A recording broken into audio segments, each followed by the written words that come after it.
This week on NintenDomain, happy birthday, Switch. I possess a mop bucket. Not a mini. Please not a mini. Please not a mini.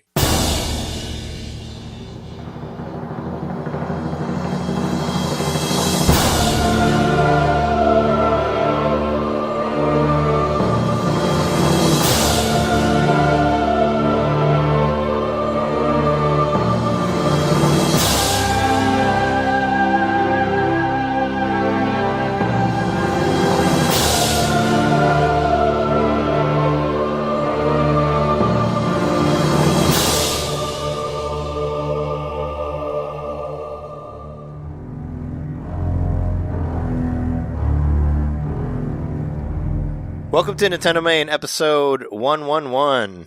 Make a wish or something. We are your hosts. I'm Trey. I turned into a bear, Johnson. I'm Jeremy, died of dysentery, Mikowski. I'm John. This better be good, knitter. We're back again as your number one favorite Nintendo show to talk about the year of the Switch and all that other fun stuff. So this is episode 111, right? Yeah, 111. Make a So wish. it's all ones, and it's the 1 year Switch, you know? That makes sense. Yeah, we're all about ones this week. All about the ones. We are the number one Nintendo podcast. The number one. Somewhere. My number one Nintendo podcast. And there's 3 ones, so it's 3, and it came out on March 3rd, so it's 2 3s. Oh my God! Conspiracy everywhere. Everything is together. It's all the. I see all the numbers coming together. It's all the pyramid with the eyeball floating above it. Everything. And then 2 days.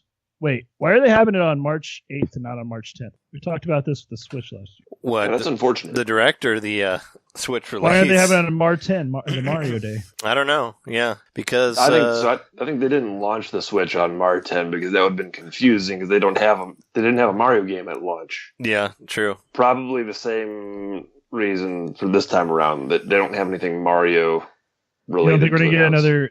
a new Mario game announced? A new 3D Mario? I don't think so. No. So if you haven't gotten it yet or you haven't read yet, there's a Direct happening tomorrow, March 8th. This is a full Direct, I believe, because according to the tweet, it says that it'll be around a half hour. So I'm expecting like over a half hour, probably. Whereas the mini was what, like 10 minutes? Like for length-wise? So Yeah. This seems to be a pretty substantial one. Plus, they said they're going to do Switch games and 3DS games, weirdly enough. So I guess there'll be some 3DS stuff that people care about. I don't know. I dusted off my 3DS to play the Radiant Historia demo because that game came out and apparently it's really good. The 3DS remake of that. And it is pretty cool so far. I haven't played much of the demo, but I figured I'll play through all the demo and see how I feel after that. But since we're already talking about the Direct, do you want to talk about the Direct now? Do you want to do that at the beginning? Sure, do our predictions. Do our news intro stuff. That'll be part of that. What do you guys want from the Direct, aside from like the normal stuff that everybody says about everything? Like Smash Brothers and Virtual Console, and it gives you hand jobs while you're playing and other shit like that. Like what's, do we have any interesting predictions that aren't the I mean, ones that's that everybody else HD says? Rumble, right? Let's use the HD Rumble on. Yeah. HD. I mean, you can it'll make you feel real good. You I want to feel how many balls are inside of the Joy-Con. Yeah. I want to hear about the online service. I want to hear more. I want the full details released. Yeah, I didn't think we were going to get that till August, since that's when they're saying, or is it September? October is when it's coming out. Is it? I thought it was September or October December. or August. It's actually January of Some next month. year. They changed it. January 2021. Yeah, it'll be in the future, 2060, when we still have Switches, hopefully. This will sound like the lamest thing ever, but what I want more than anything out of my Switch is folders. That's what I want. Folders. Organization. I want to be able to organize my games. Like I've wanted that, especially since I have 70 games on there. It'd be really nice to have a folder where I can, I'd like to put them in different folders and categorize them and organize my Switch area.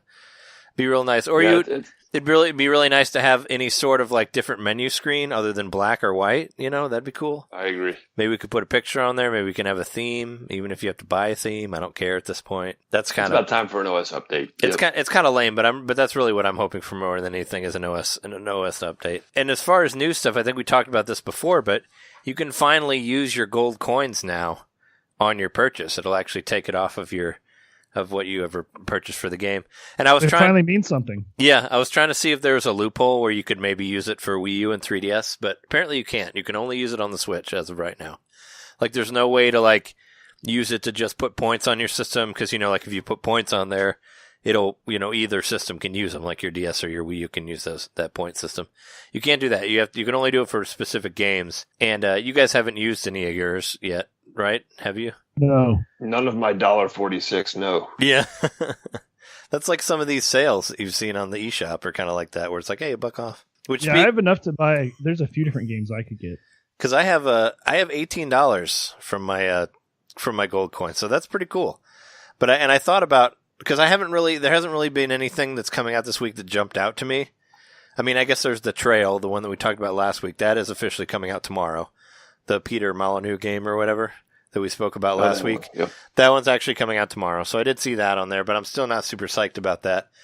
But I'm holding on to my coins because I'm hoping for, I mean, it may be since this Direct is on a Thursday, maybe there'll be some of that fun stuff where they drop something right on there. I always love it when they do that. I know I've mentioned that a million times on here. But, when they're like, hey, here's this new game. Oh, yeah, and it's out today, or it'll be out at the end of this, whatever. So that's what I'm hoping for. So I'm holding on to my gold coins for whatever cool shit we see tomorrow for the Direct. I've got $7.30, and yeah, so I think my hope, since we were talking about something besides the obvious for the Direct, yeah, I hope for some sort of surprise release, some sort of this is out today kind of thing, and it's cheap. I think Mom hid my game too. Yeah. Can't take long to whip that up. Yeah. Well, I don't think they made that game. I mean, that's not a Nintendo game. That's speaking of weird. This is completely off topic, but speaking of weird phone games, have you guys played what is it, Part-Time UFO on iPhone or Android? It's a super charming HAL game. It's $4. It's like $1 less than Mom hid my game. But you're basically a UFO, like the UFO from the UFO machines in Japan, where with the claws that pick up the guys.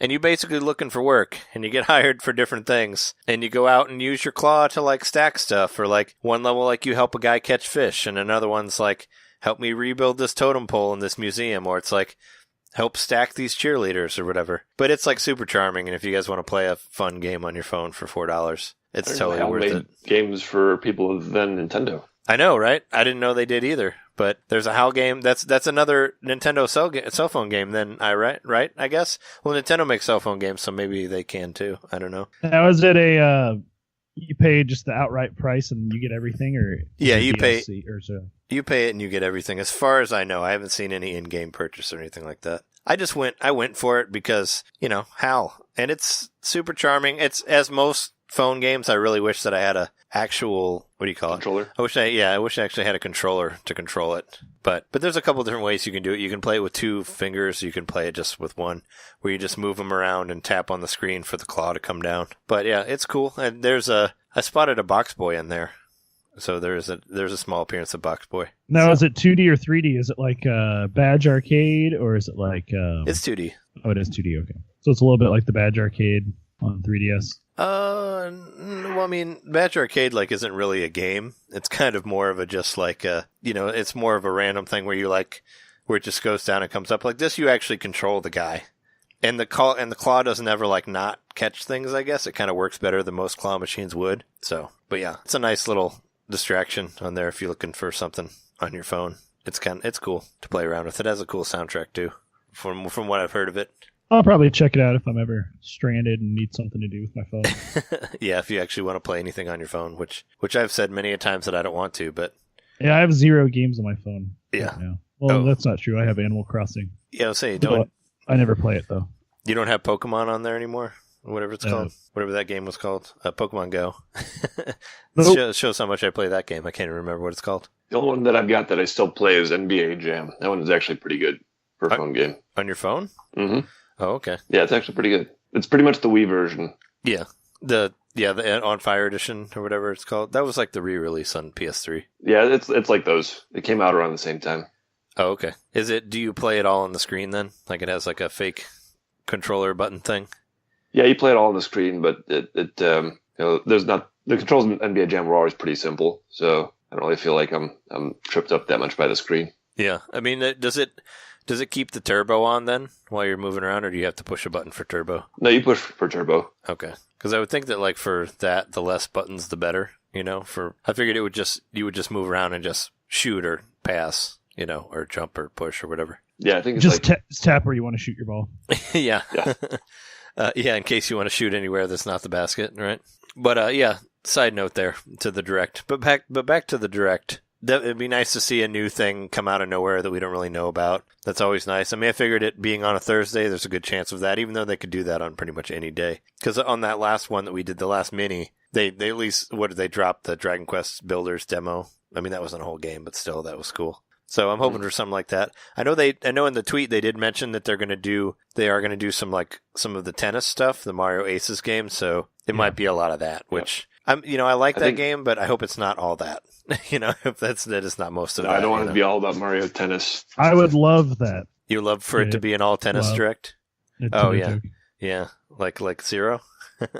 No, what I'm thinking is that they'll probably lay out the plan for the year, because that was successful when they did that last year. The fans were happy with that. They weren't, really angry at Nintendo trying to see like, oh, what's coming out next, because Nintendo laid it out and they said we're going to do one big game a month. And, that worked for them last year. I think they'll do the same thing with this Direct. Yeah. They'll kind of lay it out, maybe not for the entire year, but maybe for the next 6 months or whatever. This is what's going to happen.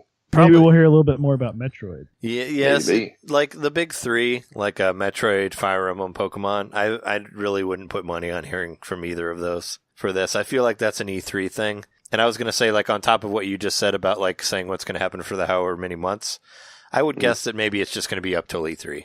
Maybe they'll, like, give us something till, like, June or something. And then after, or maybe like, what was it, last year, Splatoon 2 came out, like, right before E3. So it was kind of like, or around that time. It came out around the time of E3. So maybe they have something that releases then. And then they have more stuff so like whatever the month of June or whenever E3 is, they have that covered already. And then they'll get into the next months. I don't know. But yeah, it would be cool.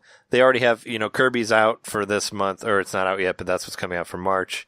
There's a demo out. I played it. I put it on YouTube. It's like only 30 minutes long. It's not very long. It's there's only 2 levels. It's not really going to turn you if you're not a Kirby fan.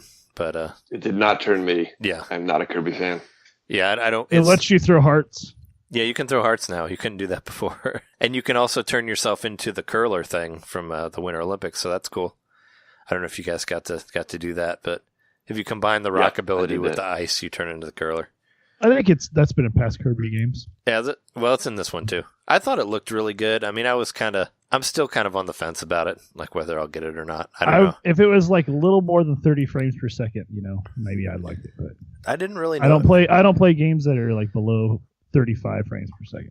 Did you notice a frame drop? I played it and I didn't really notice it. I mean, I'm joking, of course, but isn't that one of the big complaints that it doesn't run at 60 frames per second? It runs at like 30. I mean, I heard people saying that it was lower than 30 and that it was unplayable. It's noticeable that it's not running as quick as other stuff on the system. You played a lot of the different side scrollers, and they felt faster. Oh, okay. So you did play it then, right? The demo? I played a little bit of it. I didn't play all the way through it. Oh, okay. Because I played it and I didn't really, I don't know. It didn't bother me. Like but I'm not really a frame rate person. Like I don't really notice unless it's like slowing down, to where like I'm really not either. I'm wondering why.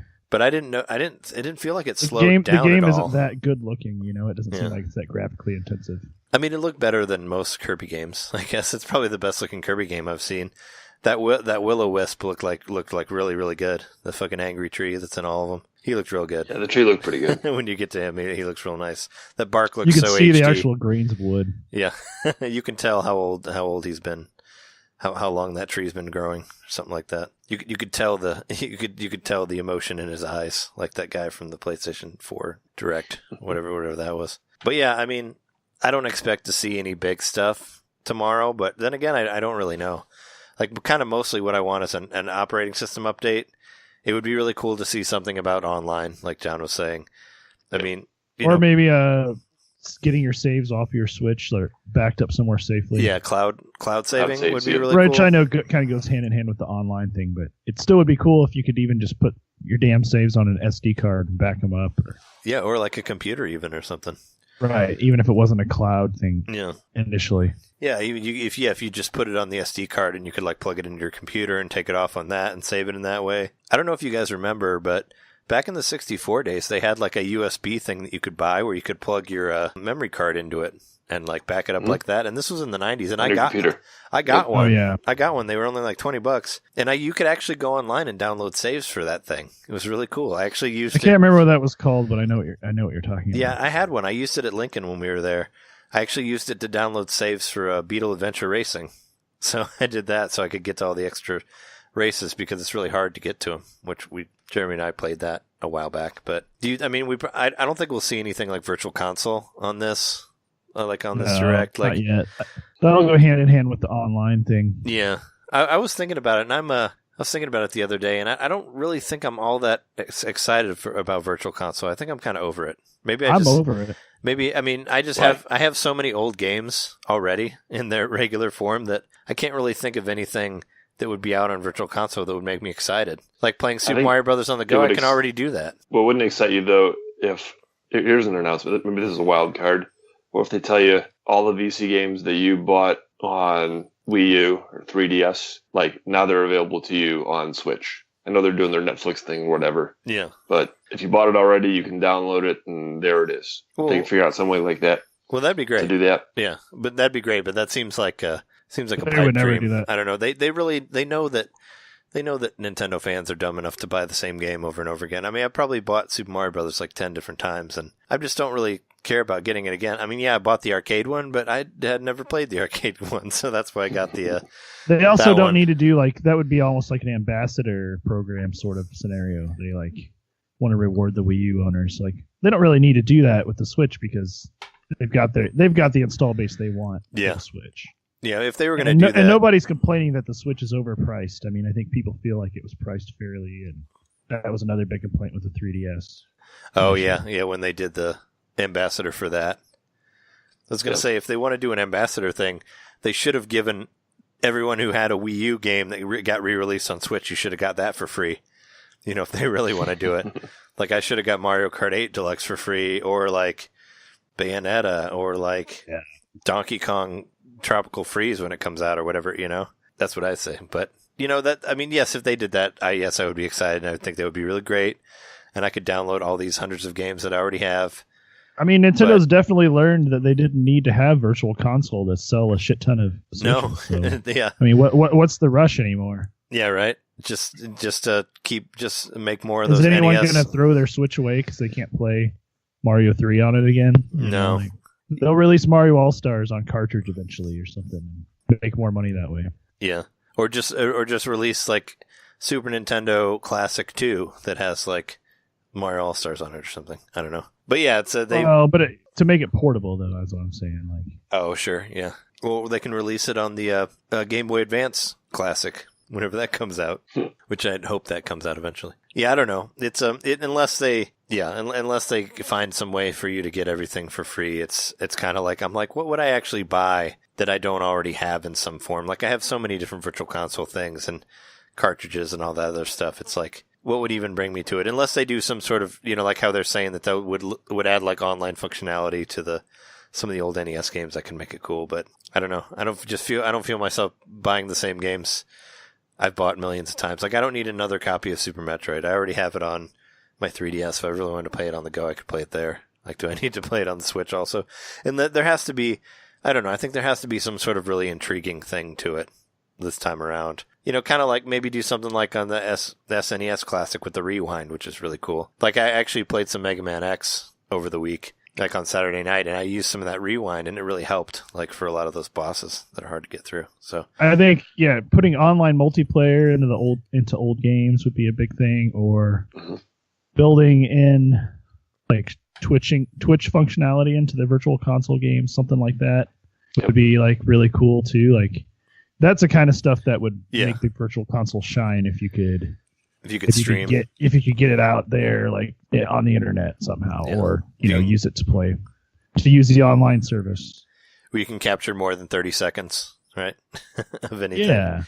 Yeah, it'd be nice for sure. I never play games for more than 30 seconds at a time, so it's fine for me. Yeah, if they ever release a WarioWare game on the Switch, we could capture like several games in one clip. Yeah, wouldn't that be? Yeah, you could. Wouldn't that be awesome if that came out tomorrow? That was part of the Direct. was like, oh yeah, brand new WarioWare right now. I'd be like, what? I get that. How many shit. years has it been since You'd be a like, WarioWare? wah! Yeah, exactly. Wah. I don't know. When was the last one? Was it because there were some oddball ones? Like there was that DSi WarioWare that I never played that used the camera. Like I never played that. There was the Wii U one, which I got, and it's not very good. That's the last one, the Game I and think. Wario. That's probably the last one, right? There was the one on 3DS, WarioWare DIY. I don't know if that came out before. Oh or yeah, after the Wii U one. yeah. I didn't play that, That one one either. was really weird. Well, that's the one where I you can make I your wouldn't own. even consider it really a WarioWare game. It's more of like it's something like Mario Maker, but way more complicated. Yeah, it was WarioWare Maker. Is basically what it Yeah. was. Yeah, and it's like it's really complicated. I bought that for one of my nieces actually because I thought, but I don't know if they ever actually played it because it's a super complicated game. But I was like, oh, but you can go online and download weird stuff. You could do that. You know what? It probably was the Wii U one that came out because now that I think about it, that wasn't on the 3DS, was it? No, that was on the original DS. No, DIY was on the original DS because I don't think they ever had 3DSs. My Because nieces. I got it for my brother when he was like in either junior high or high school, and he's about to turn 21. So Oh, yeah. Is there any other thoughts about predictions for the Direct that you want to talk about aside from the regular stuff? They're going to talk about do you think Mario Tennis. Well, yeah, we know that. I think they will talk about Mario Tennis. Yes. So this. But what do you think? What do you think is the big game? Like they're going to announce a big game. What do you think it's going to be? There's actually have you heard of the Sellers guy? Some dude on Twitter. He's another like Emily Rogers or whatever. Sellers is his last name. I don't remember his first name. But he he was the guy who was like, oh hey, there's a Direct coming out on Thursday, like way before the Direct actually happened. Mm-hmm. And I saw another thing on the Twitter saying that he was saying that Fortnite was going to come out for Switch also, and that was going to be I heard that one. an announcement on there, and I think that would be interesting. I guess. I mean, we mentioned it before on this show that like PUBG being such a huge thing. I'm surprised that people aren't trying to jump on that for the Switch market, since a lot of people are here and a lot of people like those games. It's like kind of seems like a no-brainer to make some sort of like. It's just like when online. there's all the Minecraft clones that came out, and even Wii U got a Minecraft clone at one point. Like, oh yeah, no, there were a bunch on there. And there are a ton of PUBG type clone games. Fortnite being that to a certain extent, but definitely having gone in its own direction really far. Yeah, but I mean that was just one I saw. Another one saying like, oh, I know some stuff. Fortnite will come out, and there's also the Diablo 3, which is official that they're making that for the Switch. The Blizzard is so.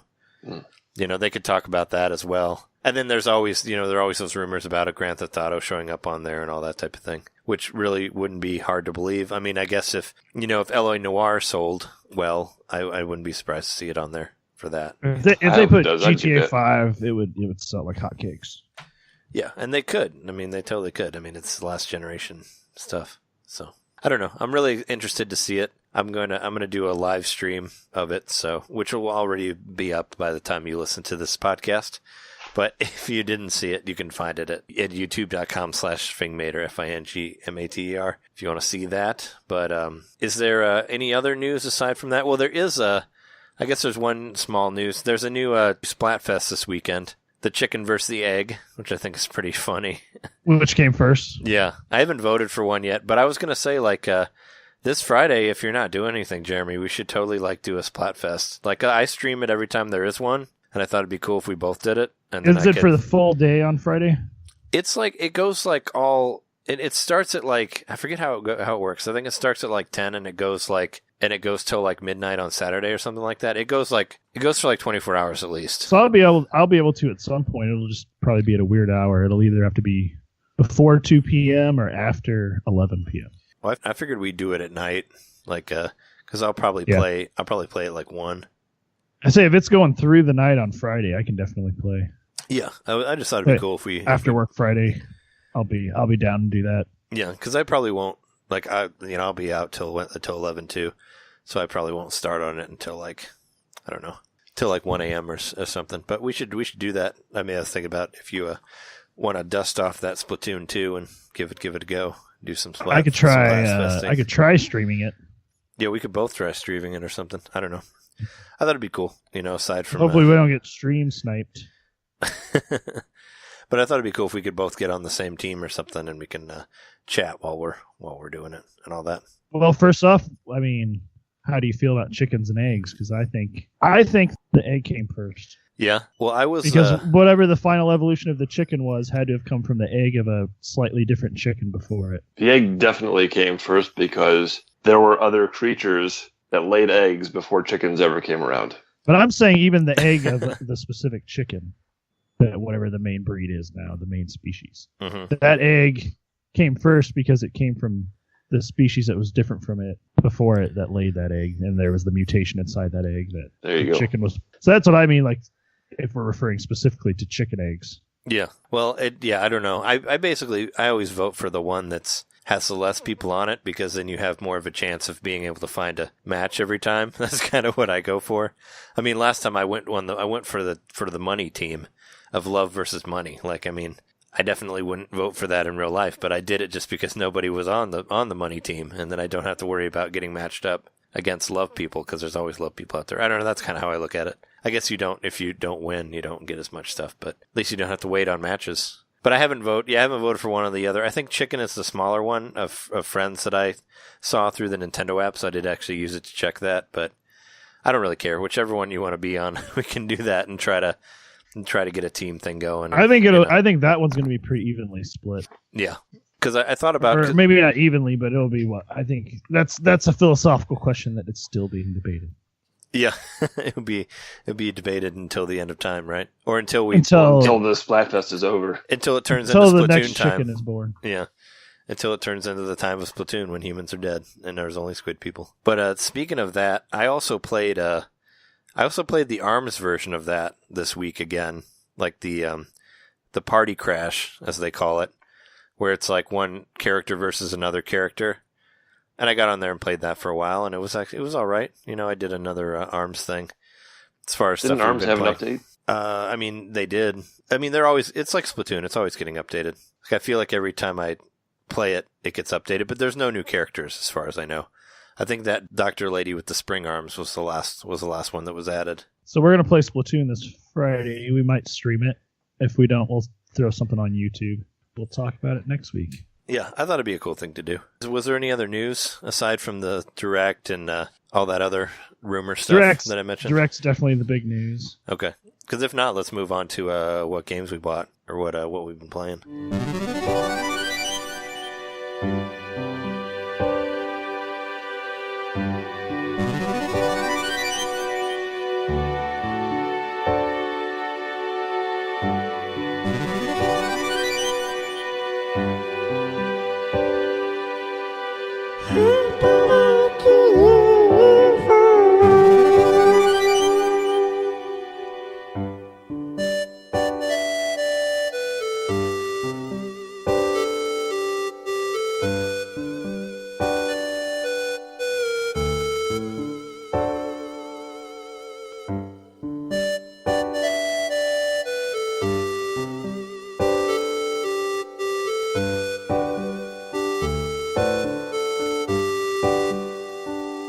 So I know that we talked earlier. I know Jeremy got a lot of stuff. I'll go first because I only got one thing. But I got Mulaka.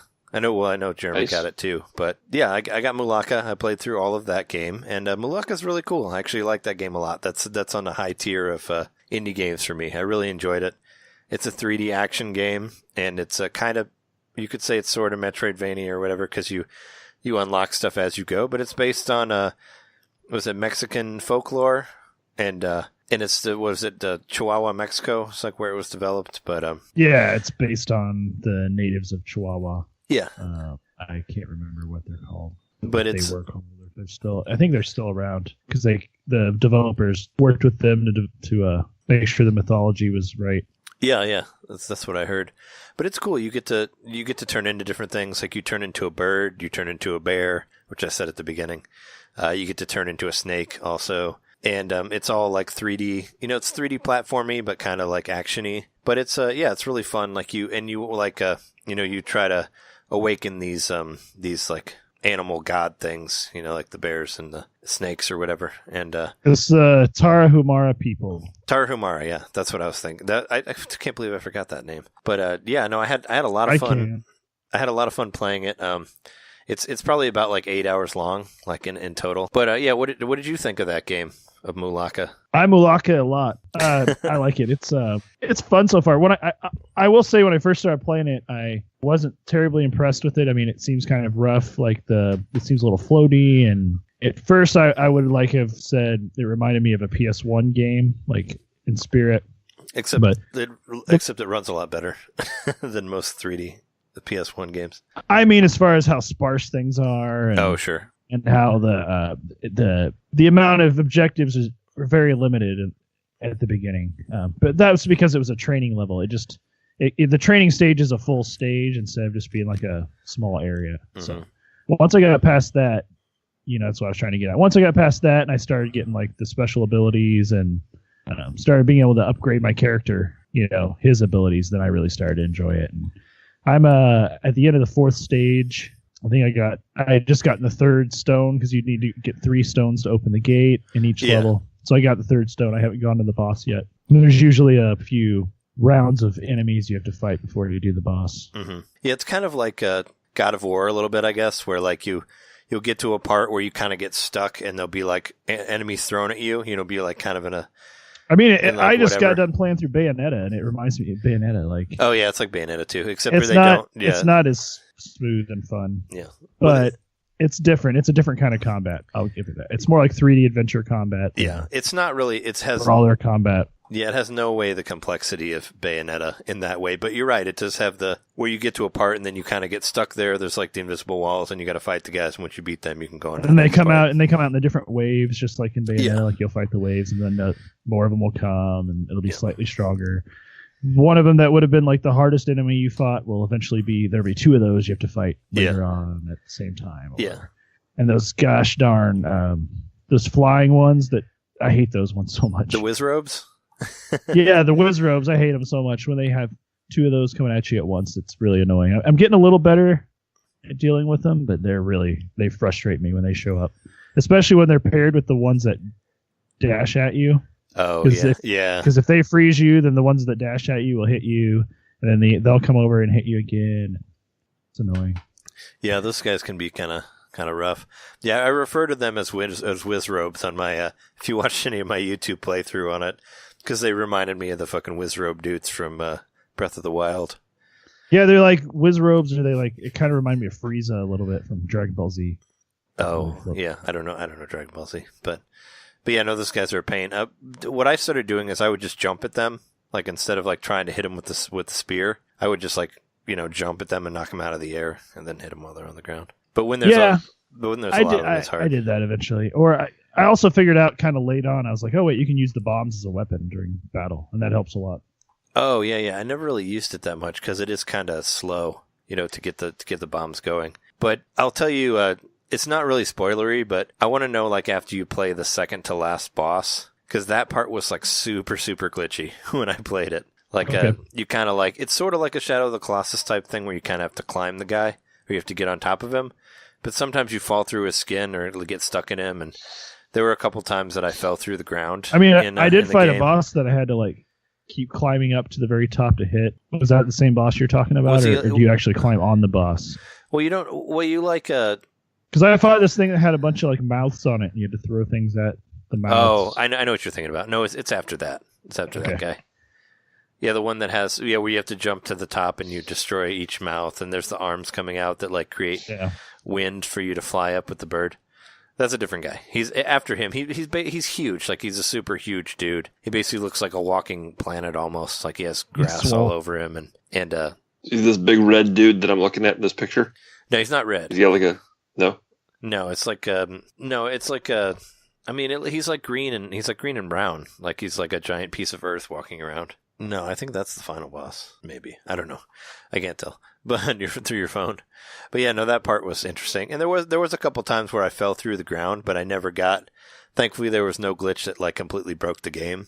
Like I fell through the ground for a while, and then eventually I like made it to where I could walk again. It was kind of weird, but there were a couple times where I got stuck behind walls. But so it was kind of glitchy in that way. But I was going to ask you, what do you think about the art style of it? Like the whole like low poly, almost like Picasso type design. The art it's kind of weird. First had me, like I said, when I initially started playing the game, I wasn't super impressed, but that's because I had just gotten off of playing like Bayonetta, like this AAA title, and this is an indie game, and it's made by a small studio, and what they've done with it is great. And I'd say the art style, maybe it was easier for them to do it that way, but it also maybe it goes with like the native art that they want to depict within the game. I'm not sure, but it looks great. It looks super cartoony and minimalist kind of. Right, and like so, I originally would have said it looked like a PlayStation game, but the further I get into it, the more I'm like, yeah, it's kind of like a 64 game, like a high definition 64 game with like a pretty coat of paint on it, though. Mm-hmm.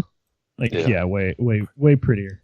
Yeah, and everything looks kind of blocky, but I think it's supposed to look like that, like the way the and like especially. I mean, you don't actually have feet; your legs just end in points. Yeah, no, they don't. And there's guys that you run into that like I want to think of like the old men that have like the little tiny legs that just are all like are shaking like while they try to move and all that you run into. But yeah, I wasn't really sure if I liked the art design or not, but it kind of like grew on me. But I just liked how smooth the game was. Like I felt like I didn't really have a hard time, and I like that you can run at all times.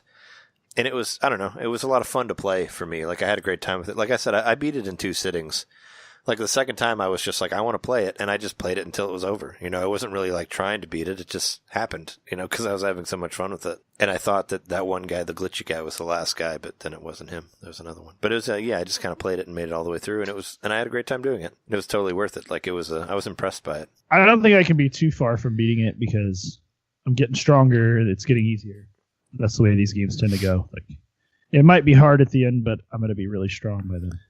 Yeah, and there's that, you find that lady in the second world, I think, where you can actually start like buying which I have been buying upgrades and like make yourself stronger and make your spear stronger and stuff like that. So did you you fought the frog, right? Do you remember the frog, the giant frog? Yes. Where you have to use the bear thing to throw the fish into its mouth to make it sick and it falls down.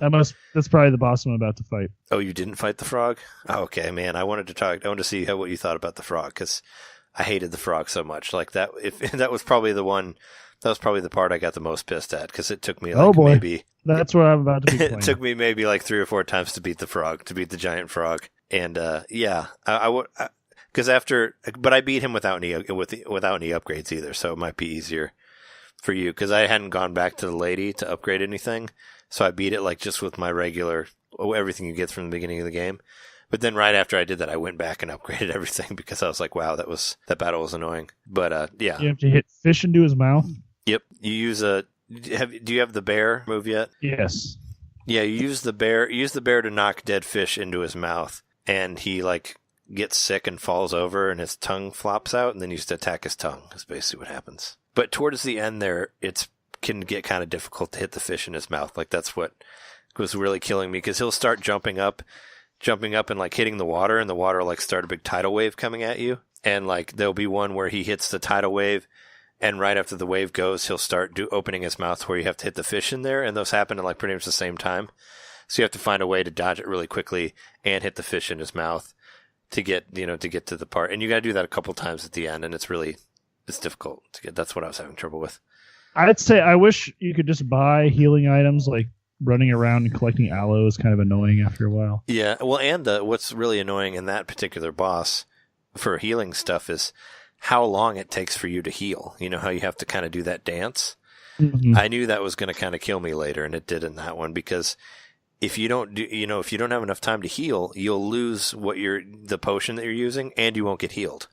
Yep. So it's like same thing with the shield potion. You'll lose it if. So basically what I ended up having to do is I would do the shield and then the potion, so I could actually end up doing the potion, because if you keep getting hit while you try to use the potion, you'll be out of potion and then you never got healed. So that's what happened to me in that stupid frog level, where I was like at 0. But aside from that, I really enjoyed the game. I just forgot about that fucking frog level and how much it was killing me. But it's I give it a high thumbs up recommendation and all that. It's great if you like indie 3D action games, that are cool, that are more about like native spirit stories and stuff like that. It's totally worth checking out. Yeah, I was gonna check. I took some screenshots of some of my favorite quotes from the game. Let's see if I got them saved on here. Oh, so I found this one thing that was like a hidden item, and it says this is the legend of bats according to this. What's the name of that tribe again? What are the name of those? Was it Harumaru? Yeah. Something. So this is about bats. This is the legend of bats. The bat is actually old men who were very ashamed of the goings on in the world and fled to the caves. With time, they became what they are now, which is why they fly away very suddenly if someone approaches. No. So it's like it's really interesting. How the bats are old men that hid from like the world changing. Here's like they did. I don't know if you can see this, but I took a picture of when I fell through the world. That's oh yeah, that's me in Nowheresville. It's beautiful. But on the other side, this is me just like flying over the game, and I thought this was super beautiful. Like, that's what I was really impressed with at the game. It's just how big the game is, and how you can kind of like fly over it in the bird mode, and it just looks really pretty. And it's just like, oh wow, this game feels big, even though it isn't that big. It feels big while you're playing it. You know, like just how far the mountains go back and all that. By the way, right, now I'm remembering this game. Use the bear to knock the dead fish in his mouth. Quote of the show. Yeah. Is it as good as that? I hit a damn balloon. that was my favorite one from a couple episodes back. I don't remember that one. That was you, because I was. Oh, I thought John said that. No, we were talking about because I found John's balloon in New Donk City, and I was like, I didn't find your balloon. You're like, I hit a damn balloon. Oh, okay. Yeah, it was great. I got a kick out of it. I did. That's funny. Yeah, no, I believe you did. I guess I didn't. I thought I did some saving, but mostly I just did screenshots. There's a really like sad part in one of the levels where in Mulaka where like someone's daughter dies and like he finds her body and it's like it's sad. Yeah, I remember that. I got to that part where like you're trying to find this lady's husband, and then you do, and his daughter's been killed by this monster that you have to deal with after that. But yeah, no, she's flat up dead. Like his daughter's gone. Like she doesn't come back. I thought that was pretty. That was more mature than I expected, I guess, from it. It's like, oh yeah, she's over there. And then you talk to the lady who sent you on the errand, and she rewards you for finding her husband with one of the items you need to complete the level. Yeah. But then she just says something like, I can't imagine a world without her. It doesn't make sense. Like, it's just really like dark. Yeah. Like, look out. That sort of thing. Sorry for those of you not watching, which is everybody. Jeremy's cat almost tore his beautiful mushroom quilt down. I don't know why so now he specifically goes after. I've got these clear push pins because I thought the clear push pins would look better. He pulls them out of the wall. He like jumps up and grabs them. I think he thinks they're bugs. Maybe. I was watching him go after that Nintendo poster too. He's going after the. Behind you. Oh yeah, he knocked over my GameCube games. Bastard. One more thing about Mulaka I wanted to say before we move on is did you notice that there's motion controls in that game? Yeah, when you aim the spear. Yeah, you can actually aim the spear with motion controls. That's awesome. Like I kind of noticed it after a while. I was like, wow, that's badass. It didn't need an update like Doom. It was already in there. I just think that's cool. It has like the tweaking thing, kind of like Zelda, where you can just. I noticed it like almost when I was almost all the way through the game, but I was like, oh, that's really cool. You can actually it makes it easier to aim with the motion. For me, at least. It reminded me. Yeah, I saw a video on YouTube of one of the guys I met at the Portland Retro Gaming Expo. Actually, the guy that gave me that pin, the Star Fox pin, he put up a video of him playing Doom Switch, but he calls it like VR, even though it's just like it's a joke. But yeah, he bought this thing on Amazon that's kind of like the Try One clips that we bought, except it goes around your neck. Oh, okay, yeah. And it puts the Switch in front of your face, and because of the motion controls. You can play Doom like that. He was doing it, and he looked really stupid. Oh, it was funny. Yeah, cool. Is there any? You might want to buy one of those harnesses for Doom. Yeah, I saw those things. They they like littered my Facebook feed all over the place. Actually, I think I finally blocked it, but then it came back again. That dumb neck. It's like, hey, you. Oh, really? It's like, hey, was that more than the Try One? Because, there's another one that's like the Try One, but it looks like cheaper. And there's like a really bad video of this girl like washing dishes like while she watches her phone. And there's this guy with this terrible hat like sitting down and watching it on the couch. It's awful. Like it would appear on everything on my Facebook feed. And I like hit unfollow or like blocked it, but then it came back like a week later. that same video, and I'm like, damn it, I don't want to see this video ever again. See, what you needed to do is block terrible hats, and then they would by default block that video. I'd like to. I really would. Was there any other things you wanted to say about Mulaka? I think it's great. I look forward to finishing it, and hopefully I'll have it done next week and be able to. Well, maybe we can talk about it a little bit more, but I think it's a solid first game from this studio, or I think it's their first game. Yeah, I like it. It's really cool. Like, here's another picture. It's just of, okay. like, the I'll sky. say it's more fun than fun than Ukulele. Oh yeah, it's definitely better than Ukulele. It's more fun than Faye. Yeah, I didn't play Faye, but I think that it's more fun than Snake Pass. So as far as 3D platformers go, yeah, this is probably the most fun one besides Mario Odyssey. Oh yeah, sure. Like, and I actually liked a lot of the platforming in it. That in that second to last boss level, there's a whole part where you go through a whole lot of like platforming, and it's actually fun. You like climb this really, really big mountain, and you go from one thing to another. And I thought that was really cool. Actually, I really enjoyed that. I didn't feel frustrated about it. I didn't have trouble with the jumping. Like, there were some times where I missed things, but it wasn't like frustrating to the point of like where the controls weren't working or anything like that. So yeah, I totally recommend it. I think it's a lot of fun. I mean, I really had a lot of fun playing it. So is it $20 or $15? I can't remember. It's 20. It's $20.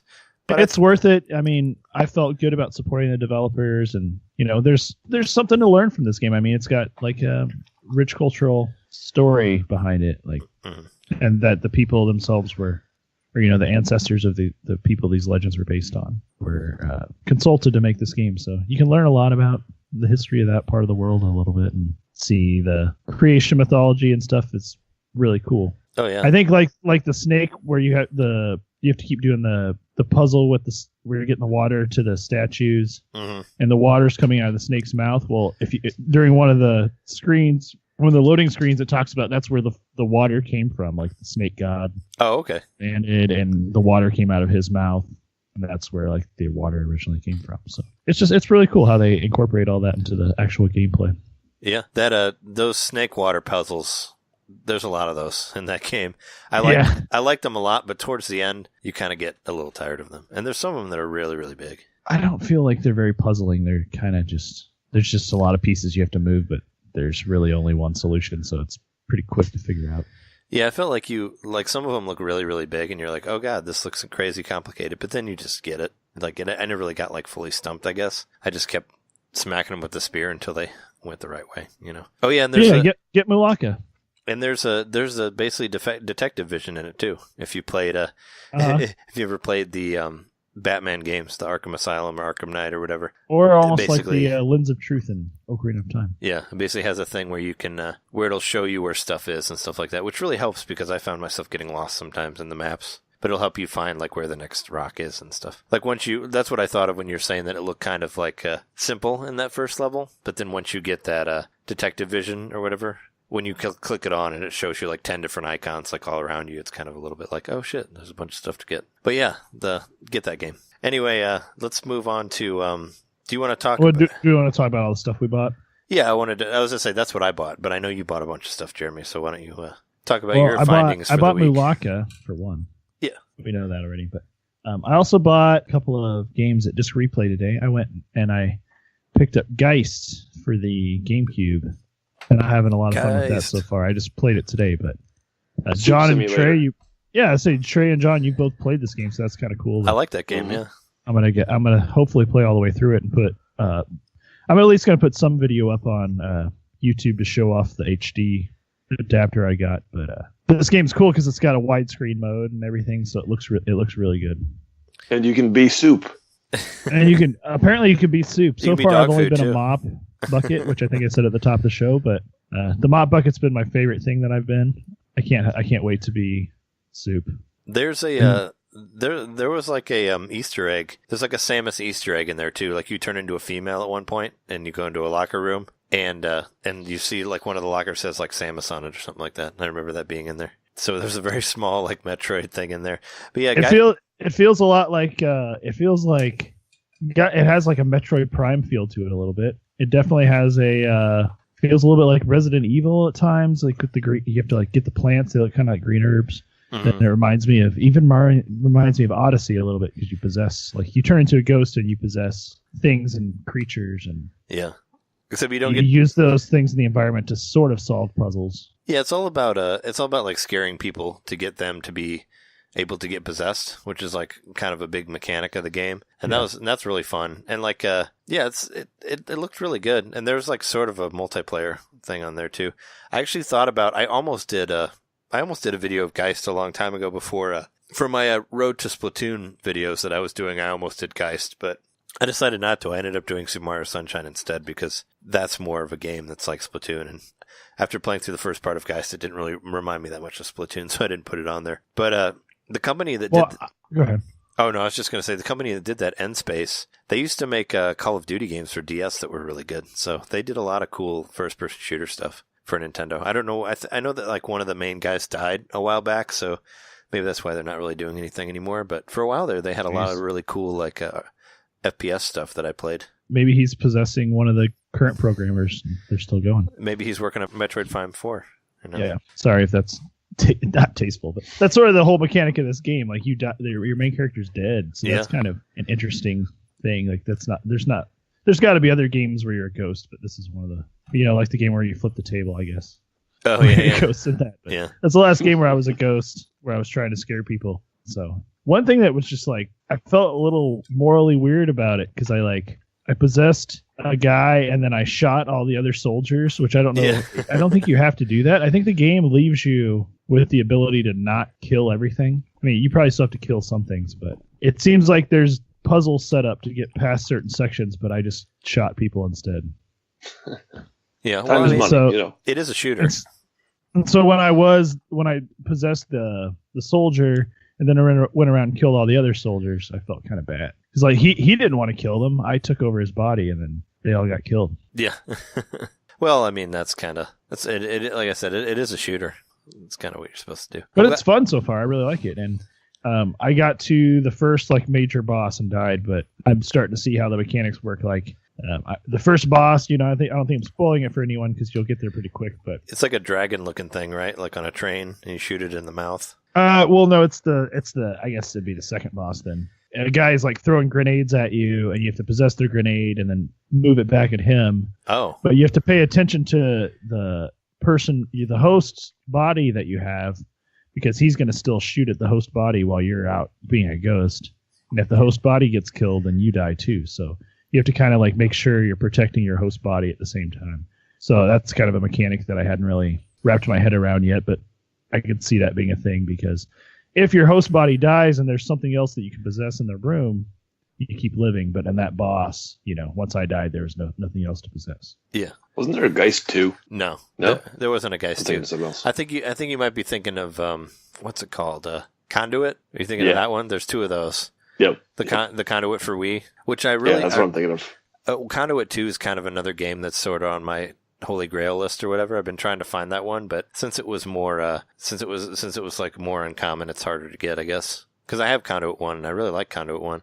But I never get to play the second one. And I was like, I should buy the second one and play it, but I've never found it anywhere. And I think it's still like around 60 or something, just because not many people bought it, so there's not a whole lot of them out there. Side note, but yeah, Conduit was the other one that had a sequel. But yeah, I hope you stay with it. Like, I had a lot of fun with it. I mean, I finished it when it came out, but I was playing everything then, like whether it was good or not. So I mean, I don't know if it gets worse towards the end or not. I don't necessarily remember, but hopefully you stick through it and see the rest of the game, because I remember being pretty cool, but I haven't played it in a long time. Well, I've read some stuff about. Are you talking about Geist? Yeah, Geist.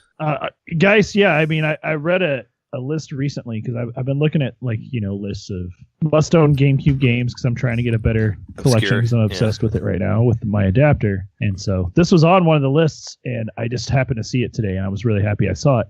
I didn't realize, it's like it was only for GameCube, and it was published by Nintendo. Or was it published? Yeah, it was published by Nintendo. Yeah.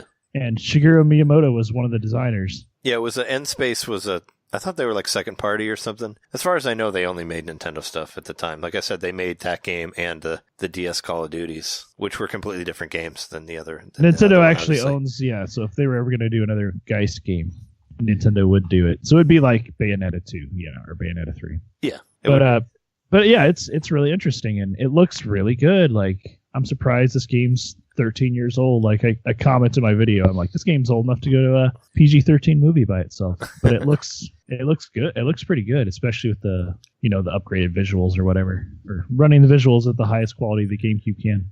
They look really good. So wouldn't that be cool if they decided to make a sequel to Geist all these years later? I mean, maybe that's what maybe that's the secret news tomorrow. Yeah, I was going to say, isn't that news tomorrow? Is that what the direct is really about? Is Geist 2? Along the lines of trying to do Bayonetta and all the Bayonetta games, like why not dip back into Geist? I was going to say, as far as according to Wikipedia, N-Space went defunct in 2016, almost 2 years ago. March 29th, 2016 was when their company went under, I guess, or became defunct. I never would have guessed that. Yeah. So I don't know when I know one of the main guys did die not that long ago, so maybe that was part of it. I don't know. But yeah. Well, anyway, other than Geist, which, Geist, that's a fun word to say over and over again. It feels strange after a while. I also got Zack and a Wiki for the Wii. Yeah. I borrowed this off a Trey a long time ago, and I actually didn't lose it. I got it back to him. Yeah, but I really liked it. It gets really hard, and I mean, I remember, what year did this game come out? Like I remember looking at the internet to help me with parts of this game. This game is hard. Like, it's hard to figure out what you're supposed to do on some of these stages, and you have to do things in the right order. I mean, that's part of the important part of it. So yeah, I barely remember it though. I haven't played it in 10 years. So and don't you you like use things to bring yourself back? Like I remember if you die, you can like use a token or something to come back, or if you mess something up, you can use a token to go back to a certain point to start it over again. But you get a lesser score because of that. Like I remember that being worked in there. But yeah, it's a tough game. You basically use the Wiimote for everything, to which kind of sucks because that means I have to hook my sensor bar up to play this game. But yeah, you do to point around. But some of the motion stuff works better than others, like as you'll find out as you play it. But you should definitely play it again. Like I mean, I'm gonna remember it. I played pretty far into it when I borrowed it from you. But yeah, I got it for cheap. I got it for $3.99 with the manual and the original case and everything. So yeah, $4. That's crazy. Like it's selling for it's selling for $20 digitally on a Wii U, but it's like that. Yeah, that's such a great deal. Like $4 for Zack and Wiki is 100% buy. Excellent like you deal. can't really. I remember when that came out, and then a couple months later, I was seeing it for like $15 or even less. It just like I don't think totally it sold very tanked. well. Did not sell well. Now it's for $4. Yeah, now it's $4. But I'm surprised that. By the way, Geist, I only played. I paid $5.99 for Geist. Nice. Once again, I paid $10 for the two games combined. Like they're two really good games, so I'm happy about that. I think I bought Geist for $20, but that was like not that far after it was released. So so I did buy it when it was kind of new still, But some stuff like that would drop really quick. If it wasn't like straight from Nintendo, the price would go down pretty quickly. But yeah, both of those are great buys.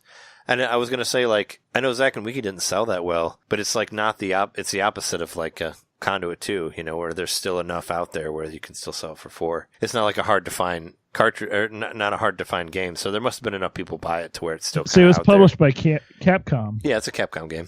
So that's part of the reason, maybe. Yeah. Now, back then they weren't like, well, you got to buy enough Street Fighter 2 copies for us to make enough copies of this puzzle game. Yeah, yeah, right. But I did buy one more thing, and it's Nintendo. Yeah, but it's still cool. But it's a video game, yeah. It's still this totally is so cool. worth I saw a video about this on YouTube. I can't remember who it was. I think it just showed up in my feed on Reddit or whatever. But it's like a handheld the Oregon Trail, and it's like all those arcade games they've been releasing recently with the it's got a full color screen, and it's just one game, but it's got like a custom control interface for it, and this thing's really, even though it's a handheld game, it's still like really bulky. It runs on 3 AA batteries. And it's new, right? It's new, but it looks old. It's new. It's copyright. That's crazy. Well, it says copyright 2017 on it, yeah. Yeah, I can't believe that. It looks like it came out in the 80s exclusive, or something. So it looks like a weird Game Boy. Yeah, it looks like a it looks frumpy like Game it looks Boy. kind of like an Apple IIe, I think is what it's supposed to sort of look like. Yeah. Or like the apples that were all like the Macs that were like one big block. It's crazy. But I just saw a video of it like 2 or 3 days ago, and I was like, "Oh, that's kind of cool." Whatever. I didn't think much of it, but the more I thought about it, it kind of worked its way into my head. I'm like, that would be cool to like have on a shelf because it looks cool. And I mean, I don't know. it's just the concept of it. It's so ridiculous that I have to have it. So I got online and looked on eBay and Amazon and stuff, and people were selling them for like 50. So I'm like, oh, I'm not paying that for it. And then I remember I went to another video and they were like, it's a Target exclusive. So I went on Target.com and found out there were 3 at the store near my house. So I just reserved one and went and picked it up today. So that's why Target's like right next door to Disc Replay. So that's why I went and found the other games too. Nice. Yeah, those disc replays are, I just got an email from them because I'm on their like email list or whatever. They have like a 50% discount thing coming up. There's something important I was wanting to ask you about the other disc replay that I forgot to ask you before. Does it have the same smell? There's like a certain smell that the disc replay in Champaign has. I don't know. Oh, do you know what I'm talking about? Have you been in there enough to notice that smell? I mean, I could have an idea of, what, like a musty like game smell or something? No, it's like, like some a weird sort of BO? specific like fragrance. There's a fragrance to that store that's unique to that place. And I don't know if all disc replays smell like that, and they're piping in some sort of fragrance that makes you want to buy used games. I don't know, but I feel really retro when I go in there. Yeah, I don't know. I just got this from Disc Replay today. It says 1 week only at Disc Replay Maryville, 50% more in-store credit when you trade your video games and consoles. Hurry, ends 2/13. That was from like 4 weeks ago. I got Maybe it. It's supposed to say March 13th. It says 2/13. I got it this morning at 8 a.m. or at 10 a.m. It says ends 2/13. Thanks, Disc Replay. You guys really did a good job. Really did a good job. Call up the store and be like, hey. Yeah. Hey man, what the fuck? So neither one of us ever want to trade our shit in anymore. Like we want to hoard it now. Well, we already do that. I'm saying that's where we're at now. We just want to hoard everything. Oh, well, one quick thing before we go to break. That's all you bought, right? Almost. Almost? What else do you get? Yeah, that's all I bought. Oh, okay. We're going to take a break real quick. One thing I want to say, as far as eShop stuff, if you haven't seen it yet... Oh, John's got something too. Hold on. If you haven't seen it yet, Darkest Dungeon is on sale. That game's awesome. You should go get it if you don't have it. That's all I want to say. I love that game. It's a great RPG if you want to play an RPG that's, like I said before, it's the Dark Souls of RPGs or whatever. But it's a game where you have to choose the right thing, and dying actually is part of the game. You have to lose characters in order to get through the thing to understand what you're doing. But it's a very cool game. It's on sale for I don't know how much, but I think it's like 10% off or 20% off or whatever. But if you don't have it, I highly recommend it. It's one of my favorite games that has come out this year for the Switch. So you should totally get it. What do you got, John? That's my Darkest Dungeon commercial. We're so used to John not buying anything that we didn't ask him what he bought. We didn't. I know, you didn't even ask this time. And then I got something. Because I thought you didn't have anything. Plus, we were like an hour already in our intro, but I'll cut it up. It's fine. I got the brand new Super Mario Kart. What do you mean? T-shirt. Oh, T-shirt. Okay. I got a T-shirt. Cool. What is Super Mario Kart T-shirt. It's I think characters from Super Mario Kart. I think you have it held kind of sideways there. There it is. Okay. There we go. There you go. Nice. Where'd you get that from? Oh, nice. This is from Target. Which whenever I go to Target, I always check the T-shirts because they got some pretty cool. They're cheap too. Graphic T-shirts. Didn't you get your Christmas sweater from there too? Yes, my sister bought that for me. I need to start looking at Target for stuff like that when I go. I always swing by there, the T-shirts, and this is a brand new one that I hadn't seen before. It's the I think it's the it's not the exact cover from Super Mario Kart, but it's the characters like it is. That's Donkey Kong Jr. right there. Yep. So that's the only game that's Super Mario Kart 1. That's the Super Nintendo one. Yeah, $13. Nice. Oh, wow. That's more than I thought. Like I bought shirts at Target for like $5 before. So I mean, but that was a long time ago. Like I bought a Wii shirt there that has like a Wii mode on it and it says I work out every day. I just thought that was funny. I bought that for like $5. But yeah, Target has some pretty good shirts. I think they're better quality now than they were in like 2005 or whenever that was that I got that one. I think it was 2005. Or no, 2008 was when I got it. But yeah, that's cool. I'll have to sport it at the Midwest Gaming Classic. I will. Cool. All right. Do you guys want to take a break? Yeah. Let's do it. All right.